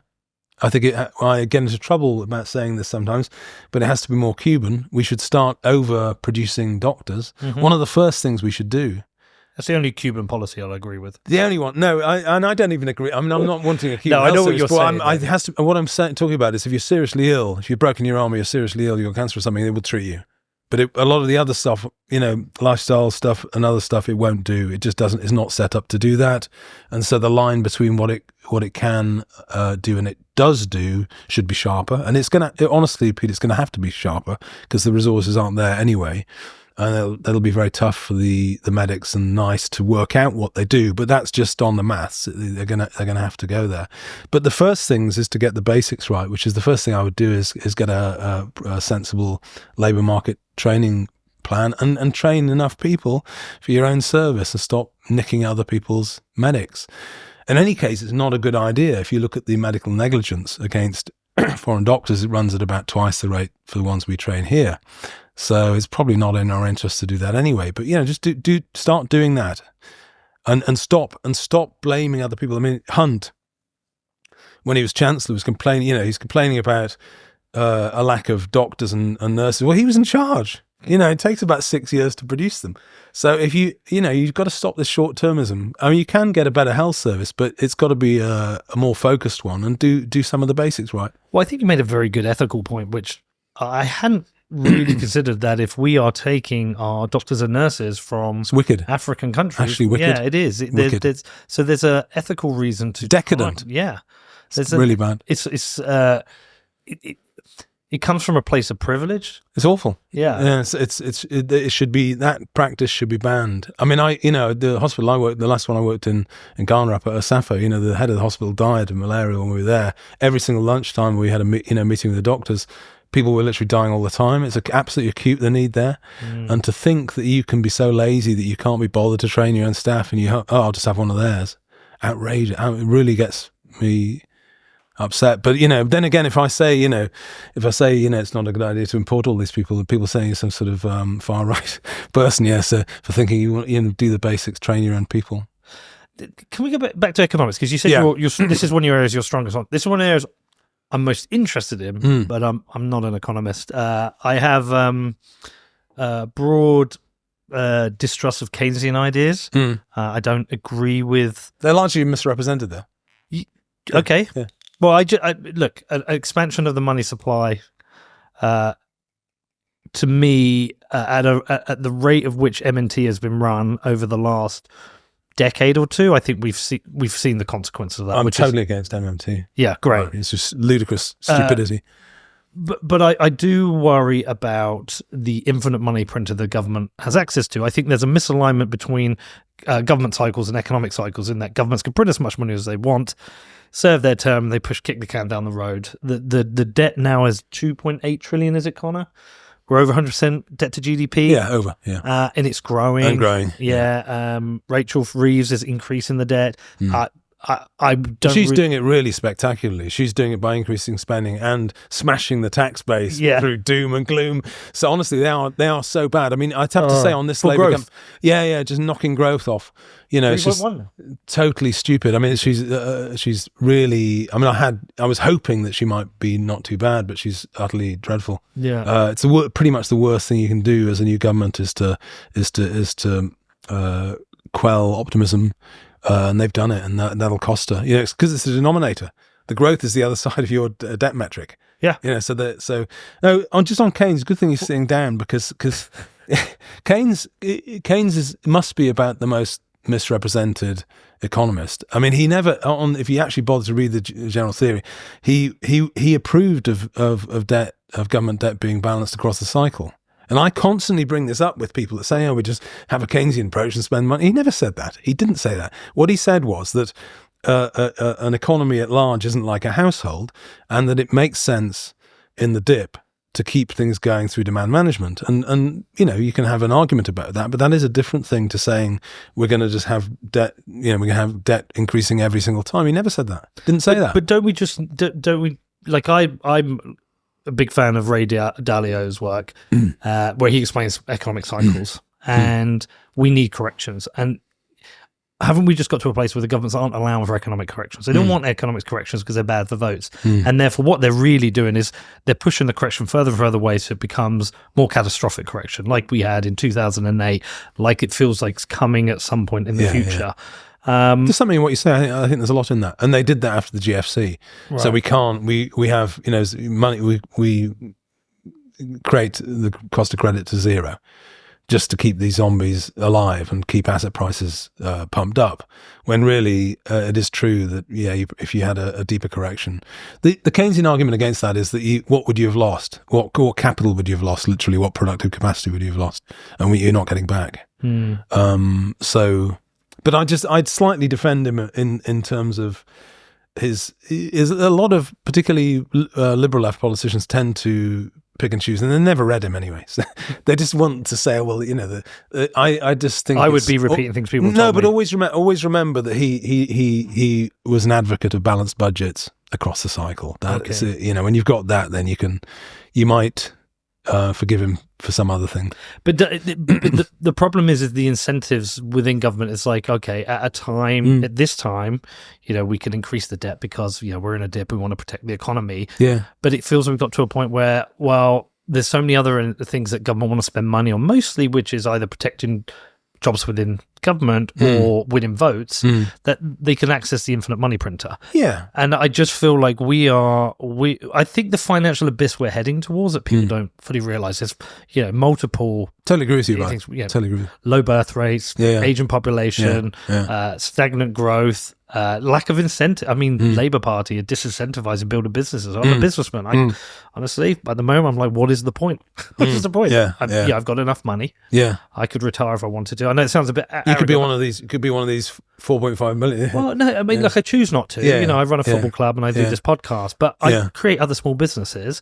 I just can't be bothered. There's no incentive. It's too hard. The hurdle rate to reach dividend and the attack on the dividends themselves. I think there's I agree with largely what you've said there. I think there's a short-term bias into politics, which is that we'll make your kids pay the price long term, and just and that's the same as the mass immigration craziness and large budget deficits. Let's not deal with, let's pretend, kick the can down the road. So there's short-termism built into this. But I think a bigger problem a really, really fundamental problem in our politics and with the overclass is that, I have spoken to them over 7 years. Very, very few of our ruling class understand the difference in cost and value. Mm-hmm. So they're not good. They wouldn't be good investors anyway. And I think part of what I'm calling for is just to know that difference. The classic example, and it might segue into housing for us, is that post-GFC, Osborne and Cameron put in what they called austerity. I mean, arguably it wasn't austerity because they still had budget deficits. And I can see the impetus to balance the budget. Tick, tick, tick, agree. But what they didn't do was invest when they could have invested. Now, remember that the gilt rates were 0.5%. 10-year rates were down 0.75%. In other words, you could borrow for nothing, virtually nothing. What I would have done, if I was in their shoes, is institute a very, very large-scale public sector house building program. And the long and the short of it is the yield on public sector housing is about 3.5%. That's the rents you get back. Right. So you build up the stock, you spend, because you can't, one of the big issues in housing is that you can't click your fingers and increase the capacity of the UK house building industry by a third. And that's what the Labour government seems to think you can build 350,000 houses a year. You really can't. I mean, because the capacity isn't there, the bricks and the tradies aren't there to do it. So it's utterly ludicrous to say you can suddenly, it's like children playing at shops, thinking you just increase the productive capacity of the sector. You can't do that. But what you can do is train people up and slowly build up the capacity in state sector house building capacity. Again, you can build it up. And Cameron and Osborne missed a massive open goal in doing that. And it cost us not to do it. That's my point. Because the difference in cost and value are, I'd have borrowed at 1% and got a yield of 3.5% on it, they'd have made money on blinking yield on the cost. It was nuts not to do this. They would have made in that the value of the asset. The property becomes an asset. The return, the return is higher than the cost of the capital. Yeah. Much higher. With social housing, does the government ever charge for it, or is it entirely free?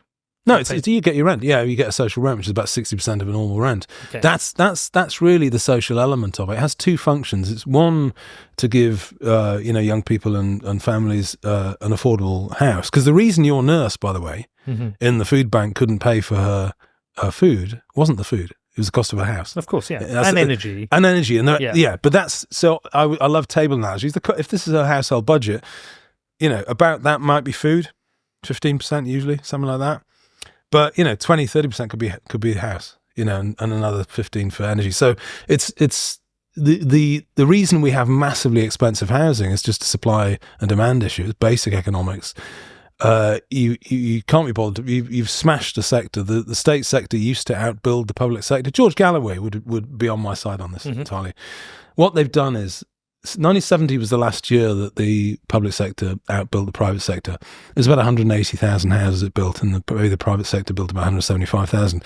The private sector still builds about 175,000 a year. We now have about 40,000 built by registered social landlords. So it's never enough. Isn't there a percentage of the private ones that have to be social? Yeah, but why? But why is that? Why are they doing that, Peter? So they don't have to burden the cost? It's because they've fettered and outsourced what should be a state function. This is what they've done. This is what Thatcherism has done. We can't do this. Let's outsource it. Well, no, don't. Just do it. Just do it directly. Like Attlee and Macmillan did. Just roll your sleeves up and do it. And you stick your microphone in front of a Tory politician or a Labour politician. Now, what are you going to do about the housing crisis? Can't do anything about it. Well, they're going to build 1.5 million houses. They're not. And you can have my house if they do. They're not going to do that. They can't do that for lots of reasons. But they don't have the capacity to do it. And in particular, the state has destroyed its own capacity in this domain. But it can be rebuilt. It can be rebuilt, but it can't be rebuilt overnight. But you can rebuild it, and the STP could rebuild it without increasing general taxation. Through quite a clever but necessary change, but and I can go into this a little bit technical. But basically, if you tax the uplift in value on greenfield development by 50%, so let's imagine you're on the edge of Harlow now. You've got a greenfield bit of farmland worth £250,000 as farmland, and then it gets consent for housing. It's worth £5 million. The increase in value of that which is the best part of 5 million quid, goes to the landowner or the developer or the person that optioned it. But it doesn't go for the state. The uplift is entirely privatised. And what we're arguing is that you should just tax that at 50%. So the state gets half and the private sector gets half. And you do a deal with the landowner. No, you just kind of is. Yeah, in other words, the state would get. I mean, all European countries that they tax it, France, Holland, and that's how they produce their new housing, their new state housing. You'd raise about 8 billion quid for that a year, which would start your process of housing. 100,000 citizens a year. You could start that with that. Would you ever consider a right to buy model in there where people could afford to buy their social housing, they should be allowed, and that money could then be reinvested in new housing? Yeah, I'm not against that, but initially you can't. I mean, if you're going to build the stock up, we're not going to have right to buy until you get right down the road of this. But the point I'm making is that I literally despair of the quality of debate in this country because right and left, or no, not right and left, Labour and Tory politicians discuss housing. And honestly, take it from me, the reason that we have a housing crisis is very simple. You've destroyed state sector capacity in housing. It used to be there and it's gone. It's like getting a bird and hacking off one of its wings. It won't fly now. Why won't it fly? Because you've deliberately destroyed this sector. And you've combined that with mass immigration, which is absolutely a perfect storm. So no young person in their 20s or 30s has much of a chance of getting a house to start a family, and it's caused by these two idiotic policies. And in that, you've got perfect SDP policy, which you've got end mass migration, which is perceived as a right-wing policy, which is a social policy, and build some houses, and that's the left-wing one. Together, you might have a chance of solving it. At Ledden, we built the best Bitcoin-backed loan platform in the world. Proven, trusted, growing. Ledden's proven track record speaks for itself. Visit ledden.io/Mr. Obnoxious to get started. Ledden, there is no second best. Ledden is not regulated in the United Kingdom. Any credit products or virtual asset services provided by Ledden are not subject to UK regulatory protections. Please consider the risks associated with virtual assets and consult a financial advisor before making any decisions. Of the 650, is it 650 MPs we have? It's a tough question. It's an unfair question to ask, but could you estimate a percentage on how many of them you think are actually high quality, credible people? You can answer it in a different way if you want. I think there are some very good people, but are they rare? They're rare. Yeah, I mean it's not just the people. Say because I thought you were going to ask how many people in the Commons agree with us. I mean, and how many are blue Labour or red Tory? And I know the answer to that because I know them. So there are about 10 in the Labour Party, and there are about 15, possibly at a push 20 in the Tory Party. People like Nick Timothy. I can't really see much of a difference between me and him. And he's very articulate. Should get him on. So it's interesting. I think what's really hollowed out, because one of my friends in politics is Dr. Kevin Hickson, who's at Liverpool University, professor of politics, and I talked about this with him a few years ago as the quality of MPs going. He said actually, technically, the quality of the MPs is probably on average slightly higher than it was in the 50s. But what you've got is a lot of mediocrity, and the very top people are not there. Yeah, that's my problem. Is I look across the front bench of both the Labour Party and the Conservative Party now, and I don't know where the quality is. I've talked about it on this podcast many times. You might have even heard it if you've listened to the episode where I talked about there's not a single person on the Labour front bench who's run a business. No. I mean, just to me, there's one person the government has. I thought there were two on the I think there's maybe but within Labour. Labour, shocking. And if I'm not saying everyone has to be, and it's good to have a broad range of people. No. And I like the fact there are people who are different from me. I want to hear from them, the things I don't understand, because I am from a semi-privileged background and I've got an all right life. I do have my blind spots, but at the same time, if there's nobody in that cabinet. When you're preparing a budget, who understands the difficulty of running a business, who's worried about making payroll, who's having to deal with new employment legislation that's going to impact their recruitment. If there's nobody's done that, there's nobody going to question it. And it would be good to have 2, 3, 4 people that go, no, if you do this is going to damage business. Yeah. And so that really concerns me. You're right to be concerned. Yeah. But I'm also concerned about I'm concerned about how many highly credible people there are. I'm also concerned about the ability people have to do their job in government. It feels like the mechanics of government now is so distorted, directing people towards actually not challenging too much, because let's protect my seat, because after I finished in government, I'm going to get some like a I don't know, top position at Facebook or top position on a board somewhere. So I won't rock the boat, and we'll just we'll go with the managed decline. I'm really concerned about these elements of politics. I think there's a lot in that. I mean, we could go on to the blob and Cummings's critique of it, and he's right about that as well. But I think what Kevin was talking about really was the sense of duty that used to be there in society. That's particularly to top people, very able people, felt a sense of duty to go into public life to help the country. And the thing that's said now is, why would you? In the sort of in the sort of media age. Why would you? In the age of social media and all the sort of chop that you get and intrusion into your private life and so on, who would go into public life? It's a conversation we had in the car on the way down, me and my son. Yeah. So sorry to interrupt you, but it's funny you should say that, because we were talking about Tommy Robinson. Yeah. And I was explaining to Connor, he was like, well, what's his role in life, and does he want to become a politician? I said, probably not. And I said, I can understand. Well, he can't be. Well, he can't be, because I don't understand. But what are his incentives? And I said, I would like to become a politician. I've thought about it. I don't know if I'm. You don't have to answer this, because I'm not looking for a vote for him. I don't know if I'm smart enough or I'm a good enough statesman to be a politician. But either way, I feel a duty locally in Bedford, where I'm from, to do something. But I said, I've got skeletons in my past. They'll come out. I can operate independently with a podcast. I can say what the fuck I want, talk to who I want, and get on with my life. But I know the things that government need to be doing. I know some of the things they get wrong, and I know I can make a change. But it's low paid, and it's just a threat to yourself and your family. Yeah, and also it's the actual job itself. I've stood for Parliament 3 times and haven't been successful. I mean, I came closest. I had 4 years in Tory party. Okay. In from 1999 to 2003, I stood as a Tory in North West Durham. That did actually become a Tory seat, so it hung on. In theory, it might have got there, but I wasn't comfortable in the Tory party, and it's a long story. But left. But the other 2 times, I wasn't close to getting elected. But it's a hell of a life if you do. It's certainly a 3 stone increase. For someone in the northeast on the train all the time, it's pretty awful. And it's tough for them. And I think that is a problem. I'm not sure what you do about it, but I am worried about the very, very able people just giving it the flick and not doing it. And actually, one of the reasons, Peter, that I said in 2018, when we sort of recharged the SDP, was that I genuinely, people ask me why I'm doing it. I think the country needs this party because it's got a whole quadrant of opinion that's not represented.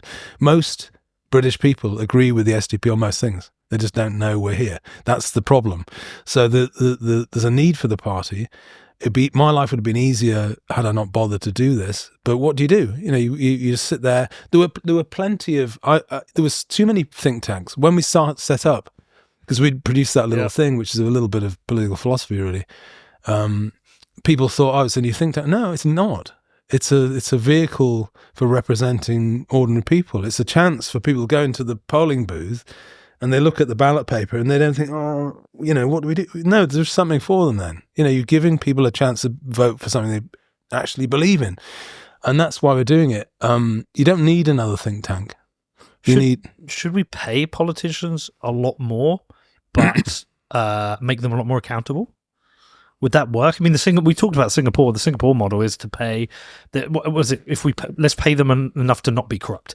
Yeah, and then if you are, you go to jail. Yeah, recently, you saw that.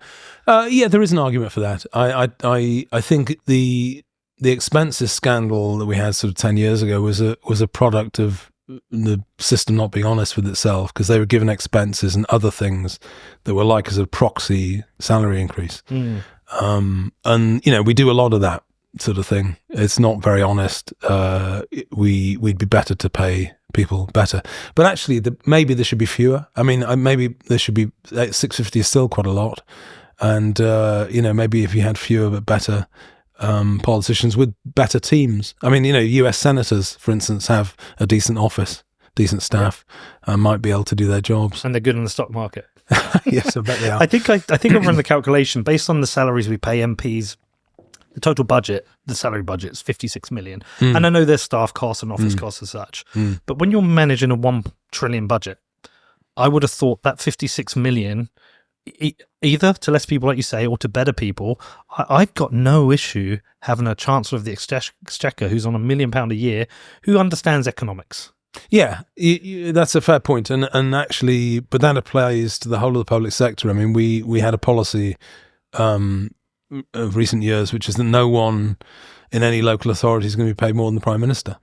Because there are plenty there. I mean, every single local authority has... the CEO. Yeah. No, but not just every head of department. When you go to Northumberland County Council, you'll probably have 5 or 6, maybe 10 that are paid more than the Prime Minister. Was 164,000 Yeah. Prime Minister gets? What's the President of the USA get, Con?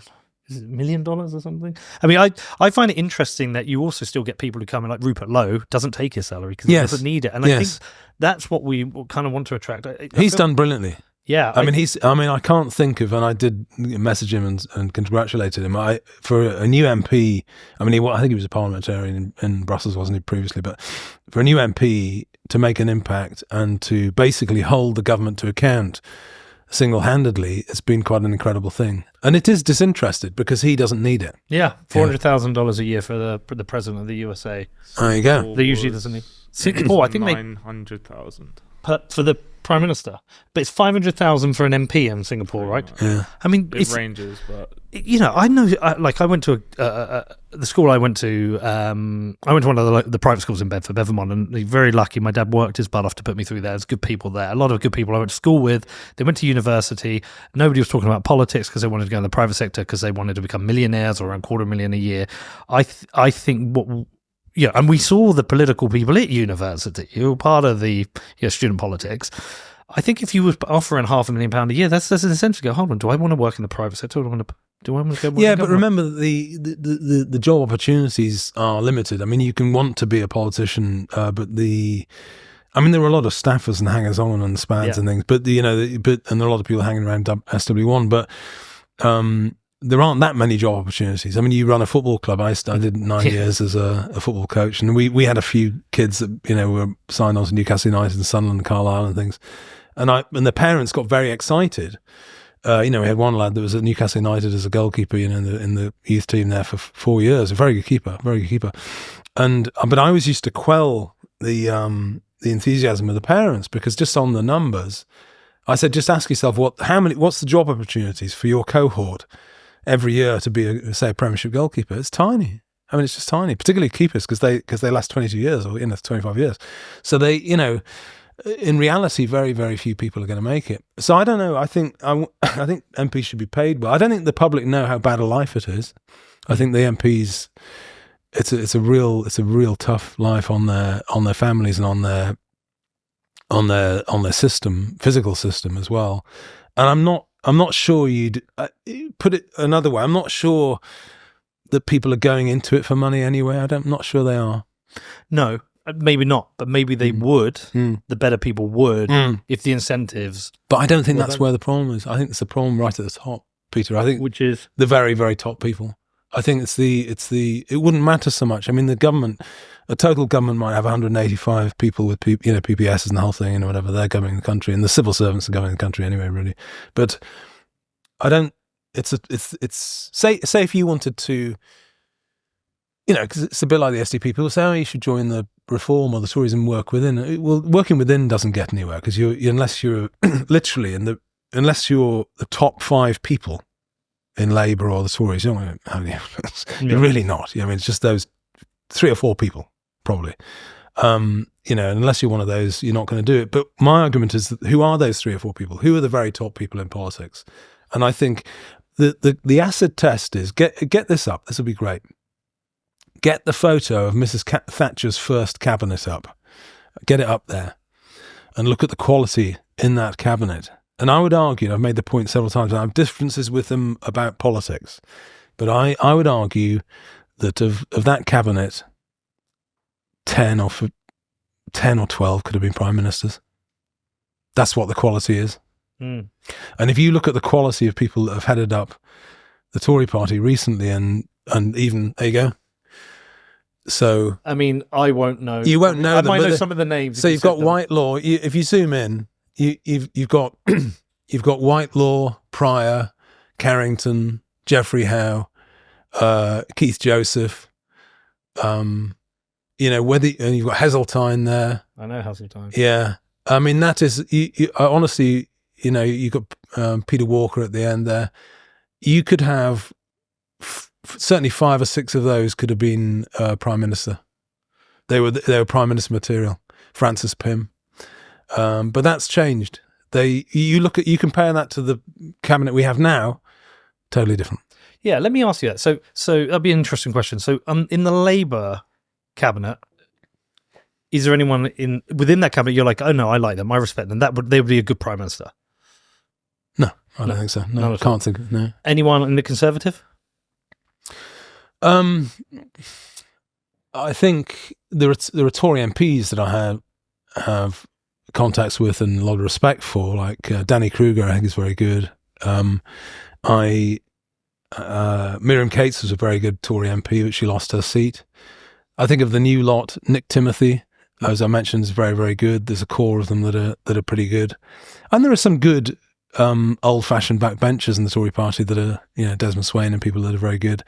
But they have the same problem at the top of the Tory party. They're not over-endowed with talent. And actually, I think the last succession of leaders has proved that. I think that's the problem. And It's sad though. It is sad. No, it is sad. Kemi Badenoch, I sort of wish her well in a way. I mean, she's very engaging and charming, and one-to-one, I've met her a couple of times. She's very pleasant, and I sort of wish her well. Her economics is wrong. I think she has to be on a learning curve on that. Her instincts on cultural stuff are good, but she's potentially quite good. But I think Jenrick's probably what we need. I think he's stronger. But we'll see. I mean, that's their problem. I don't talk about it too much. Well, so I vote. Last time I haven't voted in the last, I think, 3 elections. I think the last time I voted, this is how bad it is. I don't even remember this. It might have been Boris, or it might have been Cameron. I can't really remember. But I was voting out of just historical reasons because my dad did. Could. Yeah. Well, because my dad did. Yeah, my dad, But I haven't since. I couldn't vote for Rishi Sunak. Felt patronised every time he spoke to me and thought he was an idiot. Oh, so you met him and no. I mean, you just felt the way he talked to the public. Yeah, sure. He was talking to the public. Sure, yeah. There's that whole thesis with the Sun newspaper that they write for 12-year-olds, and I felt like he was talking to me like I was a 12-year-old in a patronising, condescending voice. I didn't mind Theresa May. I thought she was harmless. I don't think we've got a fair crack at the whip with Liz Truss. Kemi seems okay, but it's the party itself just seems very weak. It seems, like I said, it seems like it does. It has it's overweight. I mean, there is a talent problem at the top. I mean, I don't agree with you about Liz Truss. I think it was a disaster, total disaster. She was unfit to be prime minister, in my opinion. But leave it there. I think there's a talent issue. She agrees with you on all the things. No, she doesn't. Not on government. I think she does. No, I think she doesn't. She will on the cultural stuff, but her economics is lunatic. Is literally crazy. I mean, her economics is not. That's not a strong point. She was one of the sort of Orange Book liberals. She's still a liberal. I think that's the problem. And also not someone that. I'm not. You can change your mind. She's a liberal. You can check. Well, she in the groupings in the groupings that in the dissolution and the mayhem in the Tory party philosophically now, right? So you've got the in the parliamentary parties overweight these liberal patrician Tories who are just Dominic Grieve, someone like that. So they're a problem, and then you've got 2 newish groups. And I think one of them is on the right track, which is the NatCons, the National Conservatives, Kruger, Nick Timothy. They get it. State and Nation, they understand it. And then you've got popular Conservatives who are Liz Truss now, their own conference and things. And that's just reheated Thatcherism. It's not actually, they haven't learned any of the lessons, honestly. Well, so some of the Thatcherite policies you disagree with, because she is very much free market. I think she's very libertarian. Yeah, but so I'll stop you there. So, on libertarianism, I love debating libertarians because I was stopped. I mean, that's a sort of form of liberalism on stilts, and I maintain, as I've discussed with you today that most of our problems are downstream of hyperliberalism. At least double liberalism, social liberalism for the last 30, 40 years, and economic liberalism simultaneously. You could argue sexual liberalism as well if you want to go down that route. But that's the problem, that if you haven't understood that liberals of various shades have been in charge for 40 years, and this is where we've got to, and when people react to it and want some protection, not freedom, liberalism is all about freedom. No, what people now want is a bit of protection. They might want a border, they might want a house, they might want a safe neighbourhood. That's what people want. And all these people that closed down the factories, didn't give a monkeys where anything was made, that's where they come from. That's what they're arguing for. And if you don't understand that that's caused a problem, then you probably never will. And so the economic libertarians will not understand it. And even on the trade stuff, don't even want to look at the figures and realities of what's happened. They spout this sort of airy-fairy Hayek stuff about, free trade being the sort of, get rid of all regulations, get rid of all government, No, I want the government to build some blinking houses. And I want it to run transport as well. And I want it to have an energy policy which is secure. All these liberals, they haven't given any thought to energy security. And, and if the lights go off, it'll be, we left it to the market. What happened? The market wasn't doing it. It just didn't perform because you didn't care about basics like keeping the lights on. So I just disagree with them. And the final thing I would say in debate with libertarians, I always say to them, just name one, great idea, just name one state where it's worked. One will do. So my point always with the libertarians, because I agree with them on some things, but I always find my personal views come from a hodgepodge of ideas. Yeah. Like once I think I described myself. I think you're probably like us. Well, I think I'm a conservative libertarian who agrees with left-wing policies on state monopolies. Yes, on just the state domain. Yeah, the state domain. Yeah. Like, so I'm kind of trying to navigate it all. So I've pushed myself to the end of libertarianism, and look, my main issue with the anarcho-capitalists is I think if you have the big red button and you destroy the state, it immediately rebuilds itself, but it can rebuild itself worse. And so all these freedoms, things we fought for, we might lose, but I am pro-liberty, like freedom, free speech. Yeah, I am, totally. Pro all those ideas. Absolutely. But the reason I said on Liz Truss, because I've just finished her book, a number of things you're saying, she said, she'll disagree with you, she is a free market person, but she will 100% agree with you that liberalism's gone mad. She's anti-DI, anti-wokeism, and, she wants a smaller government, and she recognises, so I think why she might come across as a liberal is I think to navigate the corridors of power in the Conservative Party to get to the top, I think she had to navigate some of that shit. I think so, but I don't see any. I'm trying to be charitable here. I don't see and I'm critical of other politicians if they don't have a sort of firm, sound philosophical base, and I am, and I think I should be, because I think people that, Liz Truss voted to remain in the European Union. And then a couple of minutes later, she's saying, "Oh, no, it's Brexit." And I said, "What do you want? What are you doing? Have you thought about this seriously, or are you just flapping around?" She covered that in her book, actually. I think she said I think she was like me. She actually didn't have a strong view either way. But she had to. She had to have a strong idea because it's fundamental. You can either have a nation state that governs itself. I'm sorry, I'm not going to let her off on this. This is not. The politicians floating around SW1 that don't have a clear, you've got to have an idea of what you're about. And I think if you've not thought about it, your foundations are just weak, and I don't really take you very seriously. So I don't, that's what I think about that. So how do we get better people at the top then? What do we do? Is this just going to be organic and it's going to come from demand, that we as an electorate will demand it? I actually think people, I'm actually quite optimistic on this. I think a lot of people, I find a lot of people come to us actually and say, no, it's getting serious now. We've got to do something about it. It's a bit like this paradigm shift that you've got in sort of crazy open border liberalism. They've had this failed model of multiculturalism. Again, I tease sort of the people that have governed us. So what is how's the sort of integration policy? Well, there isn't one. Never has been one. It's been just whatever, it's going to happen. So, no, it's got so bad now that I think people will step up. And I think you see it all over the Anglosphere, actually. You see it in the United States. People like Vance, I think, he didn't have to do that. He didn't have to get involved. And a lot of people are stepping up and saying they have to. So it's a bit like your sort of Kennedy thing, think not what the state can do for you, what can you do for your nation? So people, I think, I'm optimistic that it's almost, things will get worse in some respects, but I think good people are there and good people will step up and help out. And I think that's what we're trying to convene actually in our party. Well, I'm excited to read this. Very excited to read this.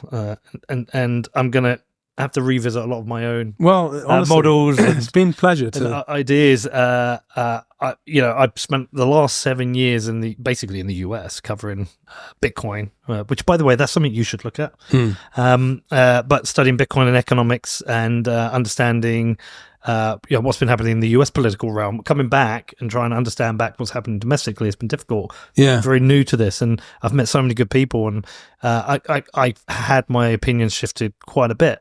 George Galloway did a great job of having me reconsider why the state should run certain sectors, such as the rail, the water utilities. It's the only thing that makes sense. Well, and I went down the rabbit hole and looking at what's happened to the utilities since they've been privatized and what the private equity companies have done to that, and it's unavoidable.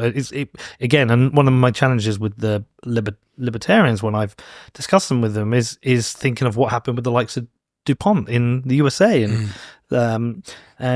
Enron, and if you go full free market, greed will outweigh the needs of the nation. So, but we're not asking for much. Always remember, Peter, we're not asking for much. I'm not, and I get criticised. SDP members, my career started at Westminster City Council in government and was in policy making for a few years, and then I flipped and did surveying for a big surveyor here, and then did development for So I'm mainly private sector.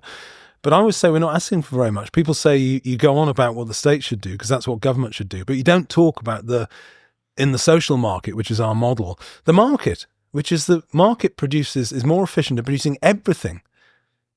More normal goods and services should be provided by the market. But it's just this bit of the table I want. And it's the important thing to grasp is the frontier between what should be the state and what shouldn't be. And I'm critical of politicians that haven't thought about that and don't understand that. The frontier between what we should do as a state and what leave it to the market is very important. And the market needs to work as well. So if you're going to recommend one book I should go read, I've got a few notes here from you today anyway. One book. Well, I'd read John Gray. Yeah. I'd probably start with Straw Dogs. There's a book called Heresies by John Gray, which is a collection of his journalism. I'd start with that. Start with John Gray Heresies. But he's very honest, quite bleak in some of his prognostications. He's very sharp critical of liberalism, which is why I like him. A lot of our problems are caused by that, and liberals lash out and accuse people of being populist. What they're doing is lashing out at the victims, actually, of their own policies. So have a look at that, and he's a great writer. I think when Straw Dogs was reviewed, a reviewer said it was so bleak. He said, if I'd written that, I wouldn't get up in the morning. And John Gray said, well, perhaps you shouldn't. Well, I think it's a funny world where I always say I'm a small C conservative, but I find myself agreeing more with you than I do with the Tories. Isn't that weird? No, it's not weird at all. But it shows where they've gone wrong. But I'm a better conservative than them. Yeah. I think that's the truth of it. Yeah, probably right. Yeah, fascinating. I really appreciate you coming in and doing this interview with William, and it's given me a lot to think about. Thanks very much. It's been a real pleasure. Thanks for the opportunity. No, I appreciate it. You take care. Thank you. And thank you everyone for listening. See you later.